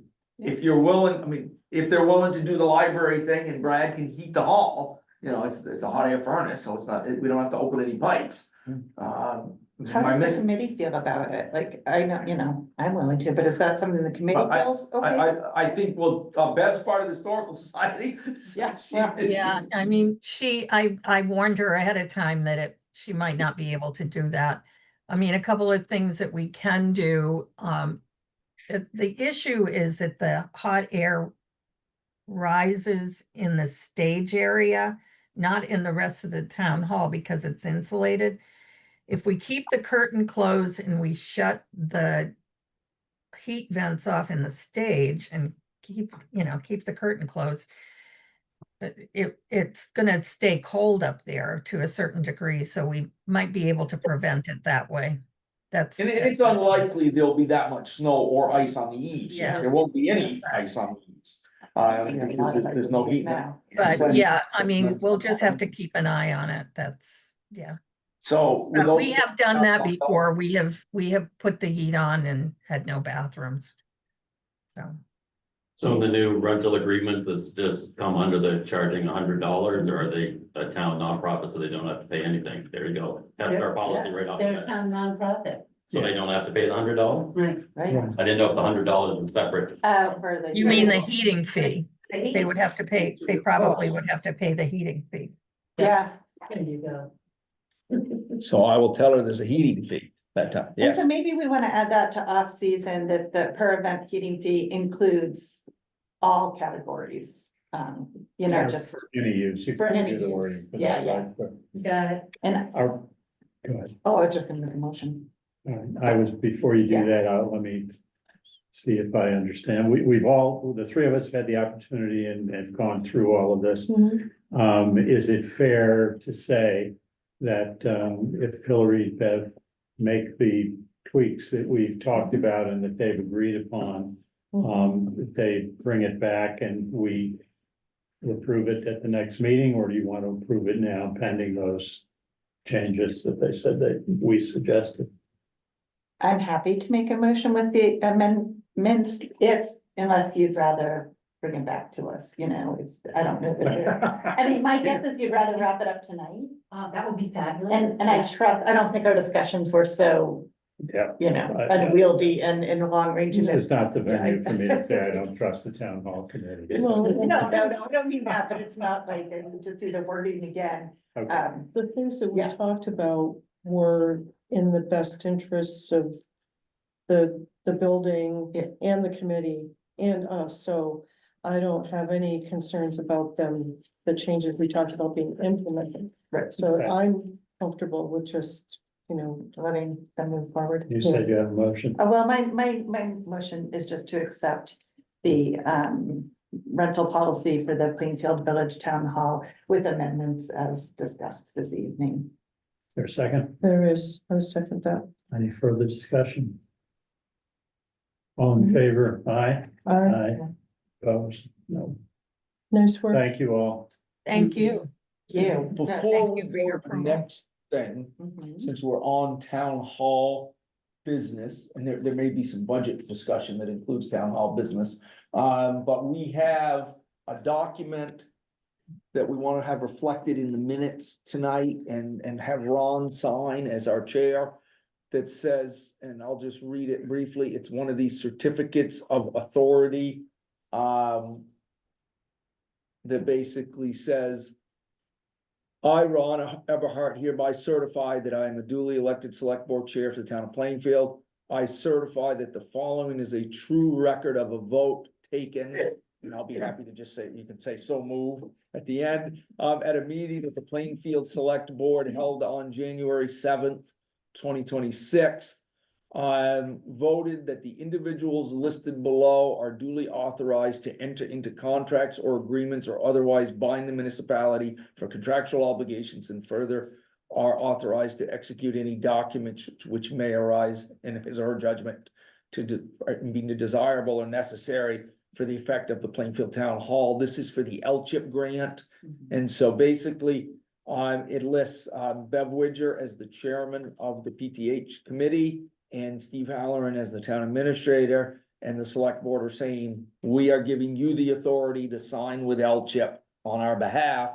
Ron signs it, I send it to them, they will then send the documents to Bev or me, and we will finish the signing and the initialing. But the piece that needs to happen tonight, and again, so moved on that voted, giving us the authority, is having Ron sign in the minutes show that Bev and I were appointed to represent the town on the LCHIP grant. Have we signed similar documents? You do for every. Right, I feel Right. like. Right, and if you send them another one. Yeah. They'll say, the state will say, but this certificate needs to be signed since the award of the grant. You're giving Okay. us one from another grant. I And just we thought don't, I was having. yeah, no, it's, I mean, the And- only thing it saves you is all having to sign your name and initial 37 pages of documents. And so I will get this to the LCHIP folks tomorrow. I had a conversation with their executive director today, straightened out a couple things I didn't understand. And that takes care of that. So I think that's the LCHIP piece, Bev. Do you agree? Yes. Okay, Bev agrees. She's smiling. And so before we do budget, I had on the agenda, Ron, traffic safety discussion, just because I don't want to lose, I mean, the chief has put together a proposal. We're in a busy season, we're kind of going through the cold weather months, can't pound signs in the ground right now anyways, or at least not easily, but I just want to keep that alive and didn't know, I wanted to circle to it, so I don't know, where you want to go with that, but I just didn't want to lose the thought in the agenda. Where I wanna go with that. Well, I mean, are there, I mean, are we, like, for instance, Are we- we've had 2 hearings on Right, ordinances. Are right. we ready to approve those ordinances, the no truck traffic through Chalice and Daniels? I thought we would get some pushback. We haven't gotten any pushback, no information. Maybe it'll be when the signs go up that we'll get the pushback. But I think at the very least, if we can't get into this, setting speed limits for roads, and it sounds like we've got some data coming from Brad, we could at least get the ordinances on the books that say there's no through traffic on those roads. If we think that's something you guys wanna have. Well, the minutes from the, was it December 3rd reflect. If any of us have any issues with what was put out there by the chief. Or we approve it as it's reflected in the minutes. And again, you're saying anything with a reason to be on the road is exempt. And really, it's intended to just present a message and save the infrastructure on the town roads on those 2 spots. Slow traffic down on Chalice and not beat the Daniels Road Bridge to death. And I didn't have any protect, issues with that. pedestrians. Right, pedestrian. Right.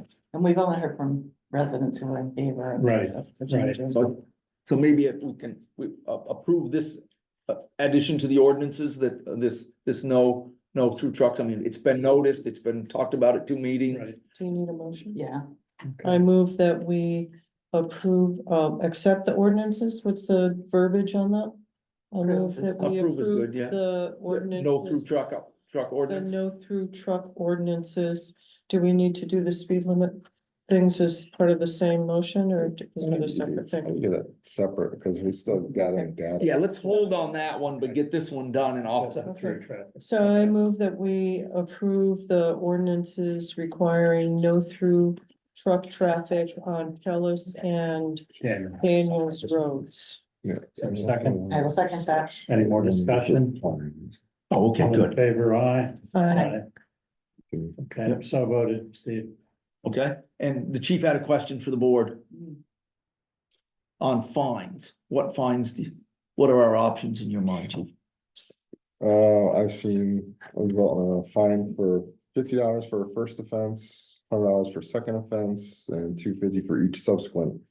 This is fines on this through traffic. Right. ordinance. Yeah. And are these a local fine? Does it go to the state or they go to the town? I think they go to the town, With yeah, the town. right. And again, it's not a moneymaker as much as it is. No, pretty low. It's right, it's It's a just warning not to be on these roads with big trucks. You would know better than we as to whether that's jives with.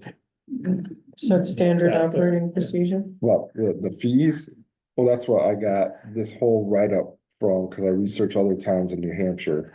And some were outrageous, some were, I think this is reasonable, $50 fine for your first offense. And then going up from there, I don't think that we're gonna have a problem with multiple offenses with one individual. I feel like it's reasonable, I mean, I feel like it's actually low. Yeah. I mean, but I would think if you're finding abuses, we could discuss raising those fees. Right. It's just something that might be more of a I mean, it's more deterrent, to but- bring awareness and Yeah. deterrence and. What was the weight limit or the description of the threshold, big truck, little truck? So no through truck traffic basically says that trucks that are coming from Stage Road to get to 12A cannot use Daniels Road. What size Is truck? there a weight to the truck?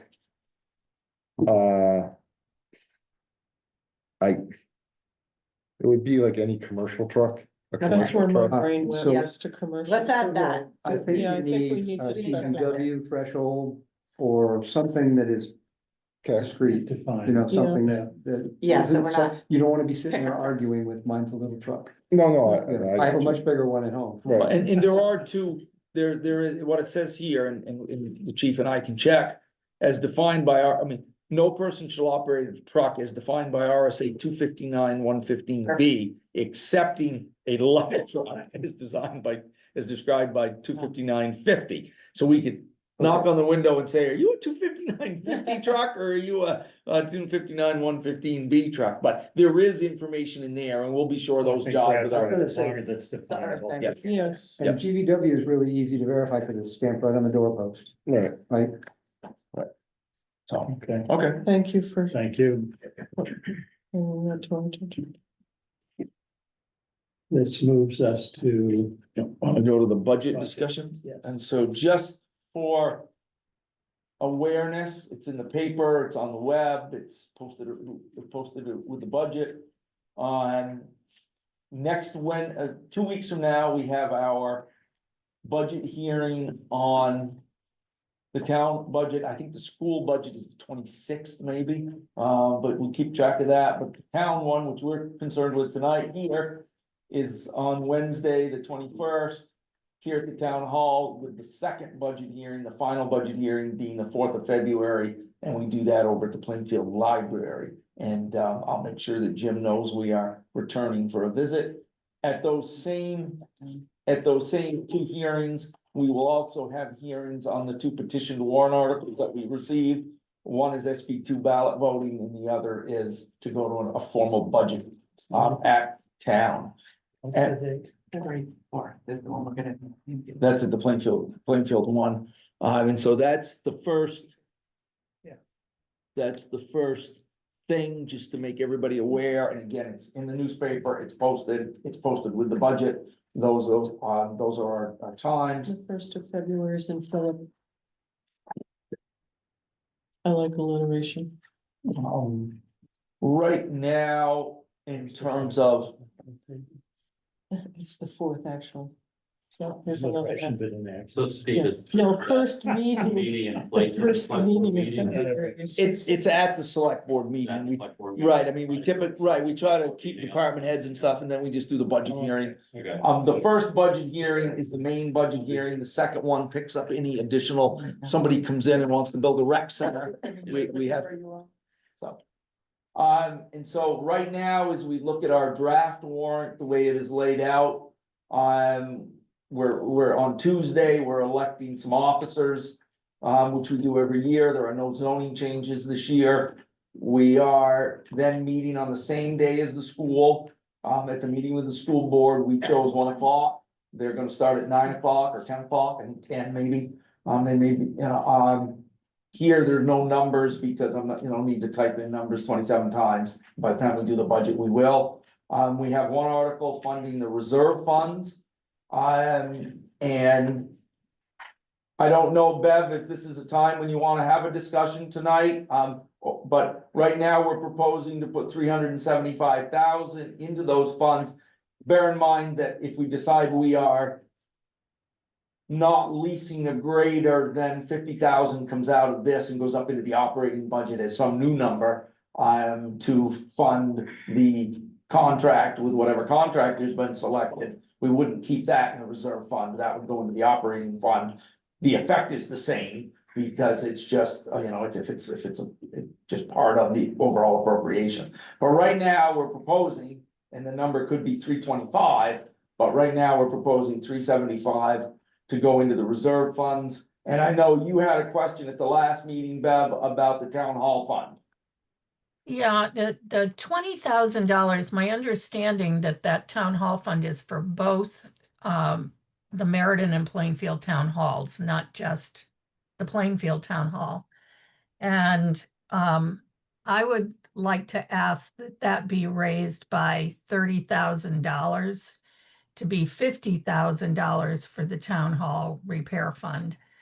And that 30,000 be used towards the LCHIP grant. It still means that we have to come up, with about 90,000. So, I looked at some of the things that are on the list that for this year for the LCHIP grant, and, the fire detection system and the electrical work that would be needed to do that comes to 69,000. So half of that would be 30. Or if I look at the humidity issue and resolving that, it's 36,000. And so 15 of that 30 would be used for that. The painting of the town hall and the repair and replacement of the rotten beams and wood and the clapboards comes to 101,000, and we'd use that 30,000 towards that. So we're still committed to doing a capital campaign and going after other grants that can help us for that other money that we need. But we're working on deferred maintenance, and I have to say that some of the grants that we've applied for are difficult to get for town buildings, to be honest with you. And we receive donations that are restricted to the stage set. I got one yesterday for $500, and on it, it said Maxfield Parish stage set only. So I'm asking for the increase to help support the LCHIP grant. And it's a dollar for dollar match. It's kind of like the school did last year. I mean, and I feel that we should up that to help support the project. I'm Sure. sorry. I thought, Yeah. Is this a situation where you would be asking this increase for this year, or are you feeling like this would have to be a repeated increase? Like, are you thinking that we would have to commit to having that amount of an increase for years down the road, or is this a one-shot deal that you're talking about? Well, I think that that's something that the select board over time is going to have to look at. I did the capital plan going out several years, and $10,000 doesn't go very far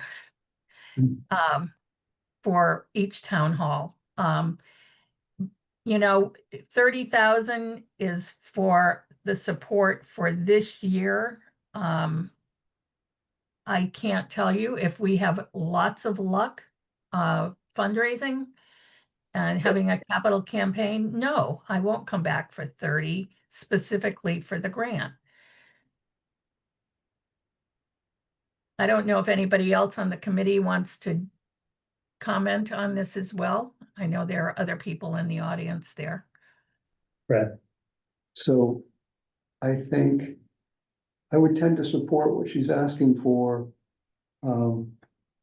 Because I think it is a fair guess, but we do not know. But I think it's a fair guess that we are not spending enough on our buildings to stay ahead of their aging. And I think the only way you know is to do true asset management and capital planning. We're taking little bites in other areas. Facilities didn't happen to be the one that had a grant for it, but it's needed. I should have a plan, an asset management plan for all of our buildings and a capital plan. We're headed there. Bev and her group has already done a big chunk of that work on this one building for other purposes, but the benefit is still there. And the insight that it gives you, I think, leads you to conclude buildings are expensive things. And if you want to stay ahead of them and not get those shocks to your system, it's just like our reserve funds. It's the exact same thing. It's just not rolling stock. It's a fixed piece of, material. So without wanting to paint too bleak a picture and to say there is a proper way to go about this, I don't think it's a stretch to say, certainly for 1 year, for the things that they've already identified, those things are real things that need to be fixed. Yeah. And if you are convinced that the building is a town asset that is worth taking care of, those are reasonable things to do, and those budget numbers are real. We've got proposals. So without getting out too far ahead of, the future, I think I would support that for this year. And I would also, my mantra of we should be doing asset management and capital planning, that's my 2 cents. May I chime in? Mike, Putting on my finance committee hat for the moment, certainly the idea of expanding the capital improvement plan in the way that Bevis and the committee has done for the town hall is what we see as a goal for the town, for all the reasons that Brad gave. In this particular case, we have not discussed this request, so I can't speak for the committee. But I see 2 reasons for doing it. One is just fairness, given the amount of money the committee has brought to support the town building. And the other is that it also sends a message that the town itself is committed to historic preservation, so that when we go for future grants, that's backup for their asking those things. And I think that's pretty important. So I would support it too. thank you, Mike. 30,000 gets us 60,000. Will Mike, will the finance committee have a chance to discuss that officially before our first budget hearing? Yes, absolutely. I just would love to hear, I really appreciate your perspective, but I would love to hear an official. Yeah, no, I hear that. We will have a meeting between now and then and discuss a lot of things. We'll That include would it. be helpful. And suggesting we wait till the first. Well, this Part of it is, what do you want to show, what do you want me to show in your budget? For the moment, at this moment in time, as we sit here tonight, we've whittled it down to 76,703, 14 cents on the tax rate for the new budget. And that has some caveats, which we could talk about tonight or at the budget hearing.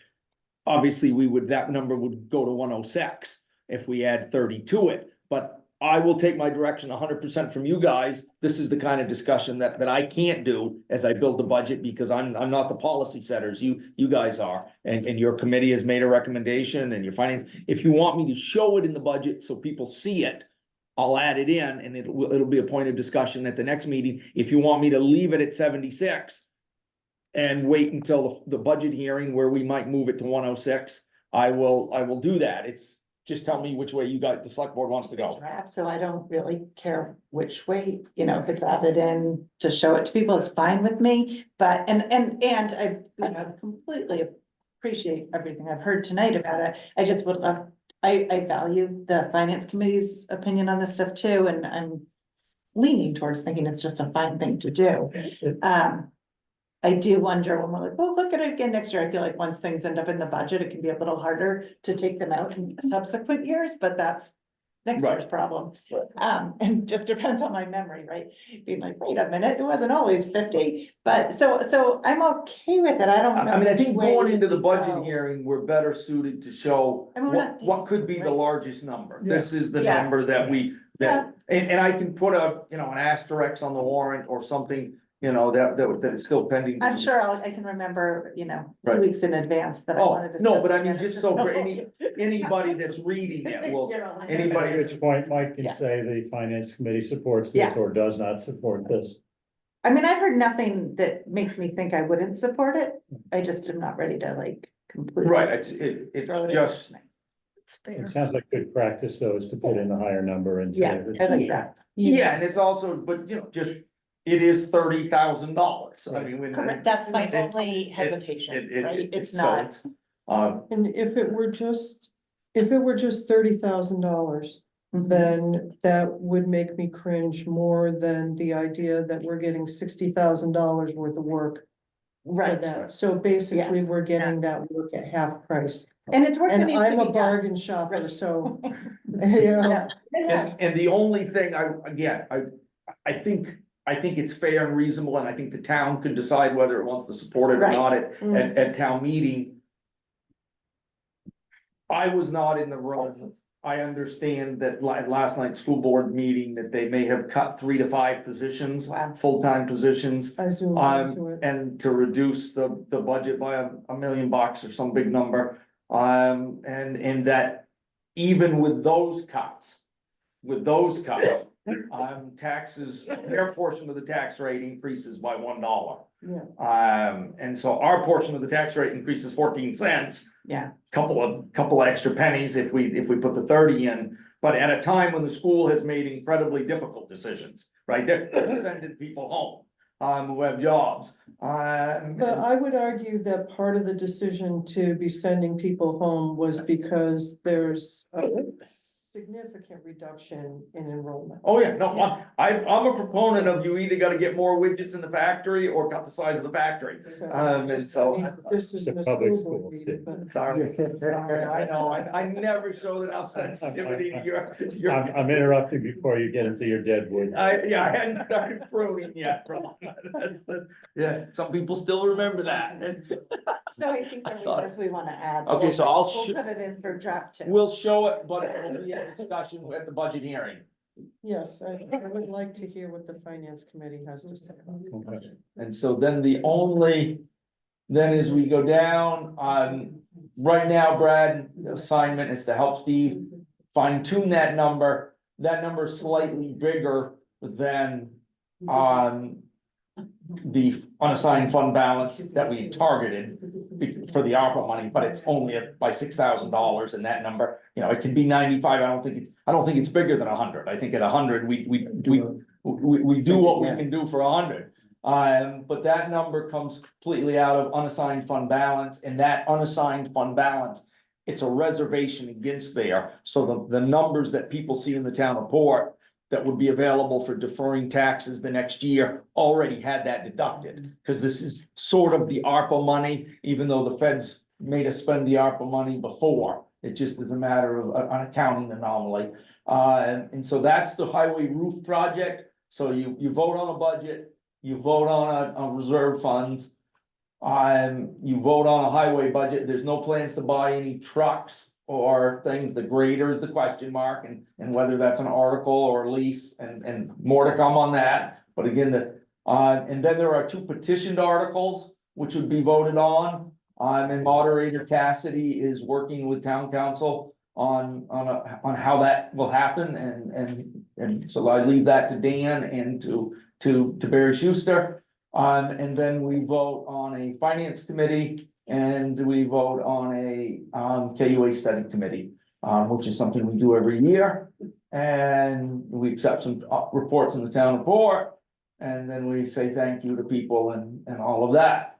Going into the operating budget, we've answered one of the big questions that we had for tonight, which was on the reserve funds. The object codes, which are behind this and posted on the web, have all of the information. This isn't the budget hearing, it's just a discussion about the budget since the last meeting. Right now, the operating budget is 4.4%. Again, it includes 1 additional position in highway and 1 additional position in police. I believe, and I reported this to my select board yesterday, the town audit is next Friday, which we are pushing hard to get to.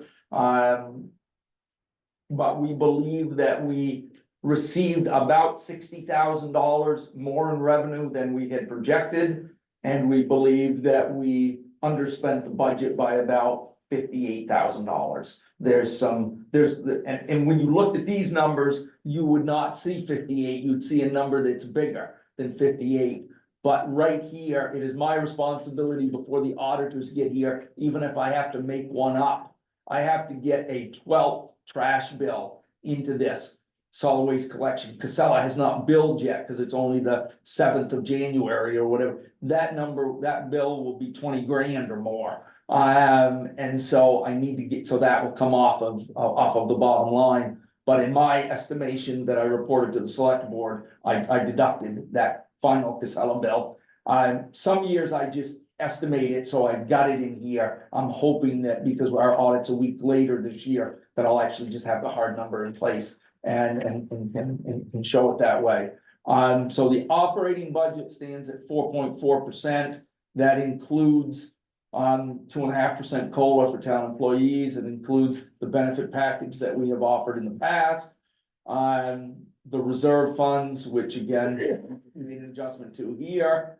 And then the anticipated revenues. I think the only surprise in revenues to the negative, Plainfield has so few outstanding taxes now that we don't make $25,000 in interest. We make $16,000 in interest. But to the positive, as we say every year now, because I enjoy saying it, makes me feel good. We estimated $60,000 in interest on assets in the bank.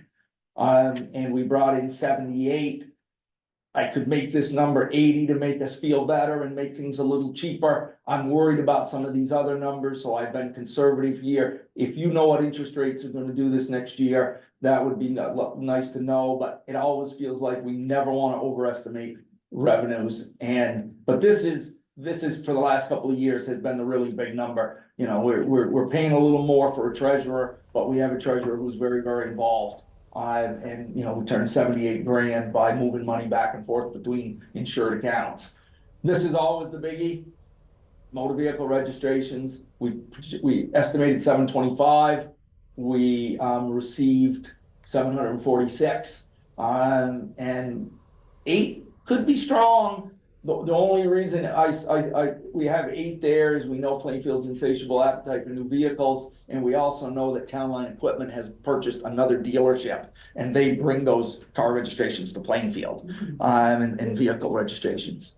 Well, and if they keep totaling their cars on the, 12A, and they're gonna have to buy As long new as they're ones. Plainfield residents, Yeah. as long as they're okay. And so when we went to the new toter stickers, we had estimated that we might bring in 170,000, 150,000 from the stickers. It also includes the dumpster billing. We bill commercial, we have for years, it's not a new thing. If you have a dumpster, because you are a business, you get a quarterly bill from the town. And so we estimated 150, we brought in 175. I would see no reason to change that number. I don't think we're gonna up the cost of the sticker. And we're not gonna have a whole lot more people buying trash stickers. It's the same set of people who bought last year, so I think we will do a similar number the next year. So you gin it all down to the bottom and budget less reserve funds, less the 100,000 for the roof, but remember that has an offsetting revenue right here from fund balance. And you come down with $76,703 as we sit here tonight in new money that we would need from taxes. Divide that by the grand list, which will change a little, but we don't include that little in the estimate. It would show an increase on the property tax rate of 14 cents. We will have some amount of fund balance over and above, because I just said we had a good year. I'm not gonna show unassigned fund balance utilization, but the selectmen will probably have enough money in the budget to save us from a nickel or a quarter or a dime. I mean, maybe a quarter. You might take a quarter off the rate, because I think we'll have more in fund balance than we did the previous year. But again, if the school's up $1 and we're up 15 cents, you know, we're headed for 75 cents to $1 increase next year in our tax rate. And I think that's coming out of the school having made tough decisions and the town having made tough decisions. As Brad points out, we know, and it will be for other people in the future to figure out exactly, but on the asset management side, have we gotten by? We have gotten by for many, many years.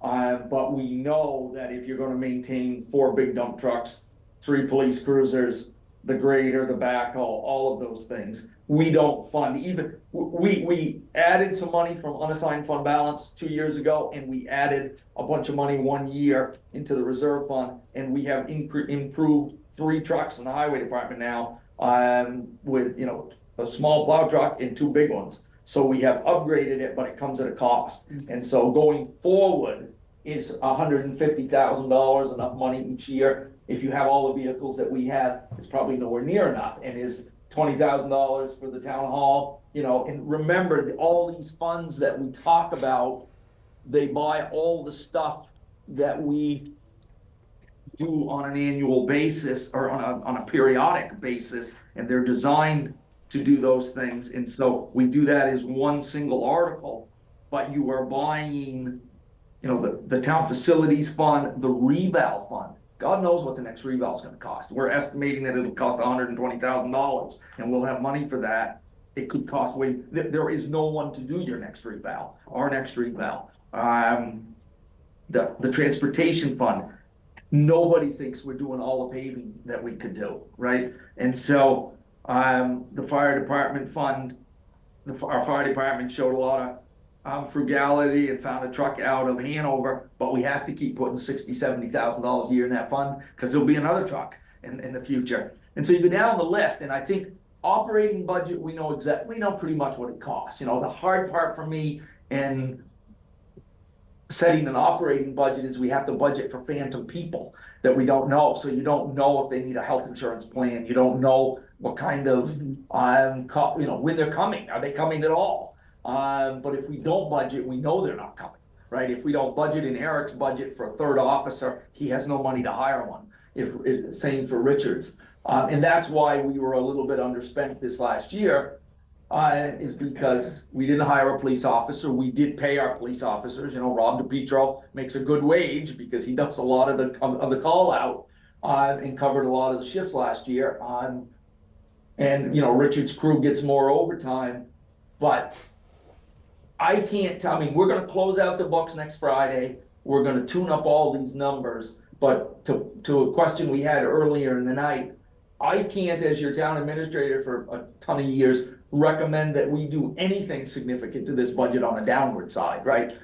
There would be something, the Board of Selectmen will have to say, get rid of that position or don't do that program.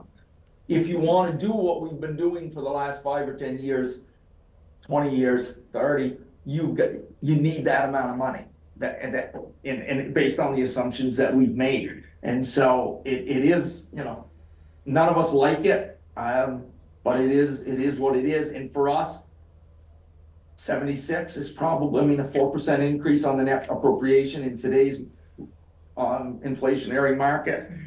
Probably as good as we're gonna do. I mean, could one number go up 5,000 and another number go down 7? Sure, but in the end, it's just noise in the system, right? That's what it costs to have 11 employees and give them the you know, the benefits we offer and run the programs we run and buy the salt for highway and the diesel for highway and make sure Eric has police cars that run and he has money to fix them.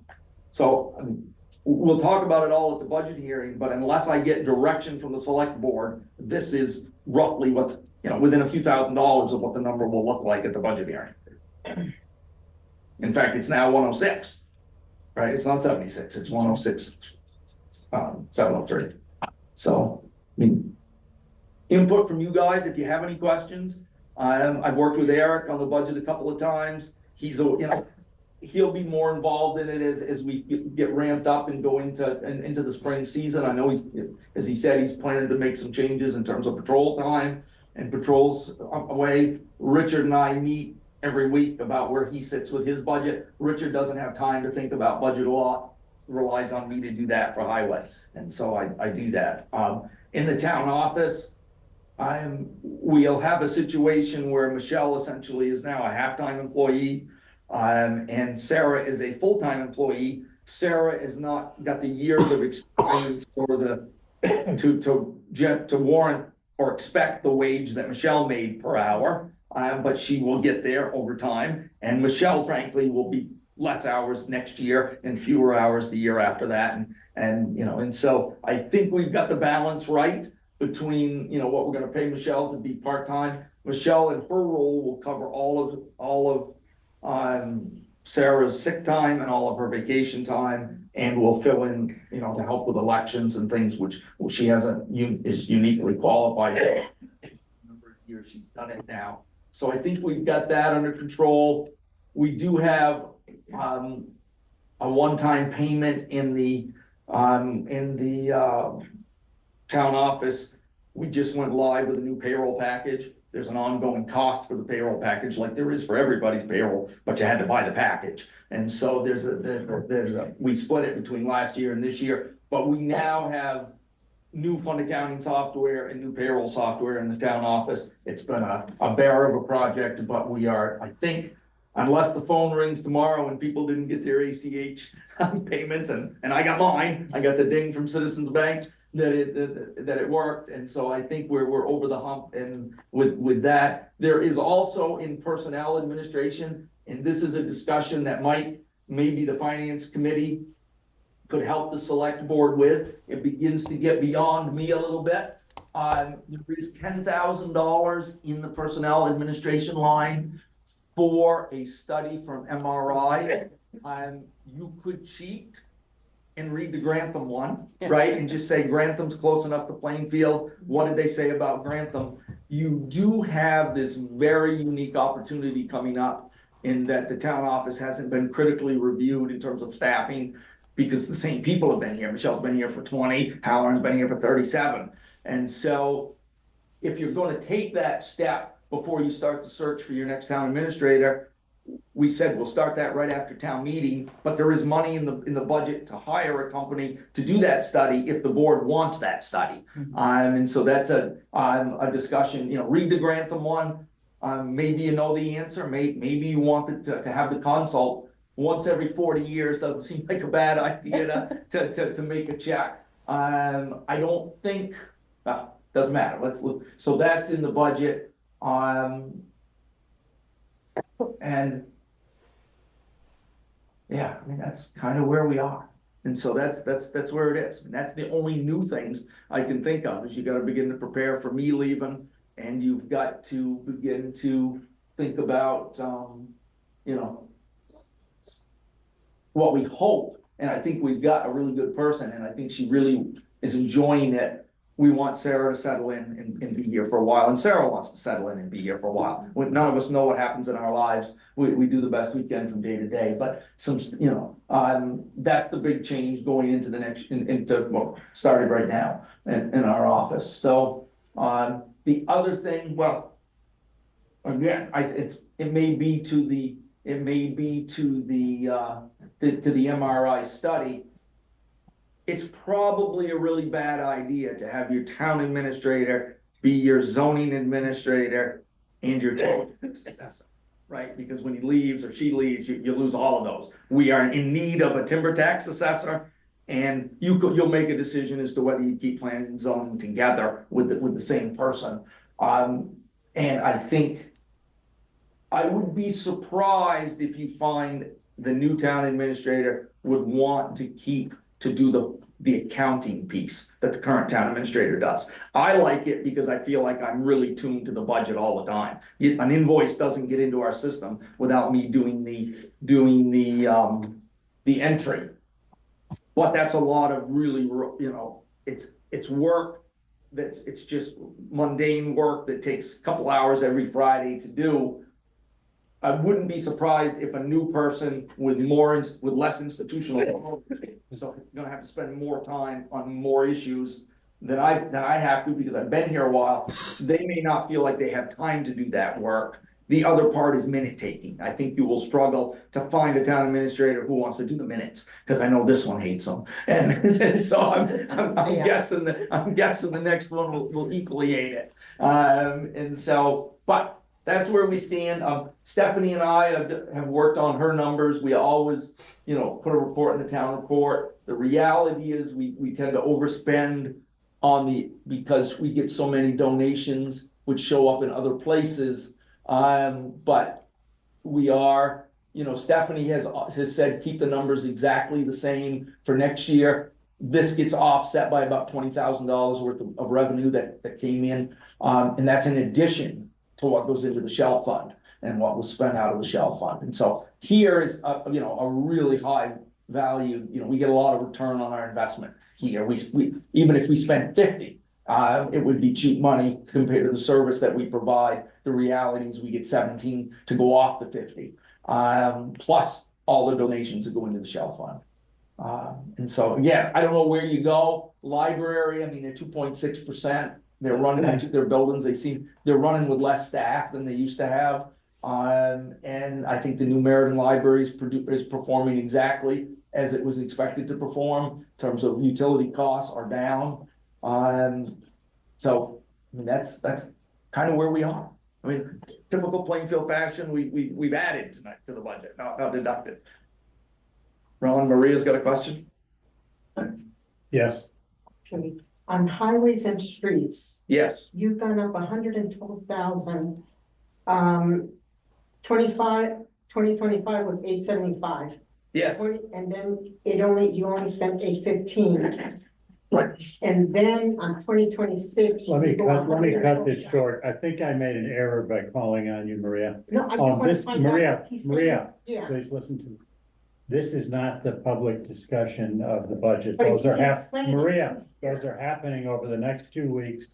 This is for the town officials and the select board. This is not, Yeah, but and if you were anybody else, Maria, yeah, this is if you were anybody else here, I would be saying the same thing. This is not part of a public discussion. If we had 50 people here tonight, they would just be listening and not commenting as well. I don't hear We any have two, from you. we have 2 public hearings on that, Mhm. and you can ask those questions at that point. This is not the appropriate time for that. So this is for us. We'll discuss what we want to discuss tonight. You may discuss what you want to discuss at the public hearings. Well, I would hope as elected. Maria, we'll be discussing please. this. Please. Thank you. Any further discussion here? Any other Yeah. business? Yes, Mike? Putting on my finance chair hat, is it okay for me to comment a little bit? I have one request. It's the same request that we made of the school board, and I think in fairness, we should make it of the town as well. And that is to look at the budget. I realize that there are many things in there that are estimates. And what we asked was for the school board to check and make sure those estimates were right-sized based on the number of kids and the average experience, so to speak, of the school. And so, for example, I don't know, I have a way of knowing whether the highway department purchases salt based on the worst possible winter or based on an average winter.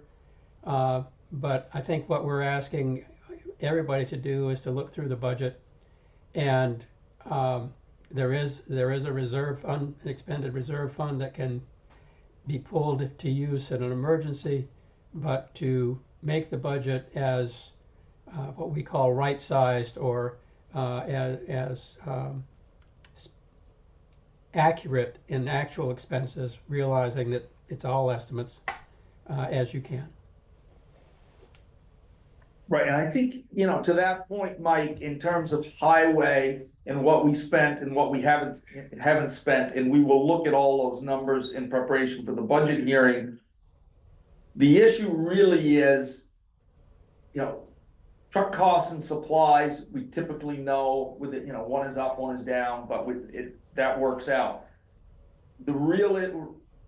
Right now, I'm budgeting for 6 guys in highway, and we have 5. And so and I think Richard would love to find another person. And he has not been able to do that, just as Eric would like to find another person. We could certainly remove more than $100,000 or $150,000 from the budget if we said we are going to not in the next year hire a new police officer or hire a new highway person, because you end up with theoretical numbers here as to what a person's gonna cost you when I budget for that full-time person. And it's already a week into January and we haven't hired anybody, and we probably won't hire anybody until, you know, and in the police department, we said March 1st. And that budget reflects that. In the highway budget, we've said January 1, just because if he got somebody that could run a plow, he would sure like to have them come on. But we will look at every highway number, we'll look at every number in the budget again to your request and see how it compares to actual. I mean, salt, for instance, last year we budgeted 35,000, we spent 56,000 on salt, and we're budgeting 55 again. There's been a huge increase in the cost of salt. And so we're trying to make sure of that. We had a change in health insurance plans. Last year, we budgeted 114,000 for highway. We spent 128. That number is up higher now because of another highway plan if we hire this additional person. But I will look at the numbers and make sure that, as you say, they are right-sized in the best estimate.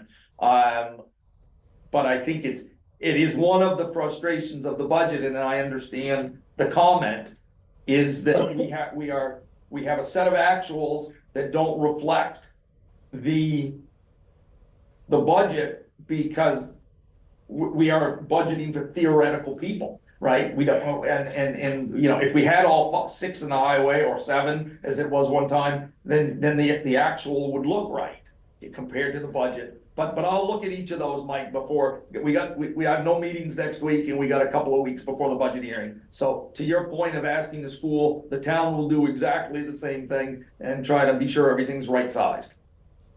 Appreciate it. Thank you, Mike. Other discussion? Any new business? The other business? Just make sure that I haven't got anything wrong.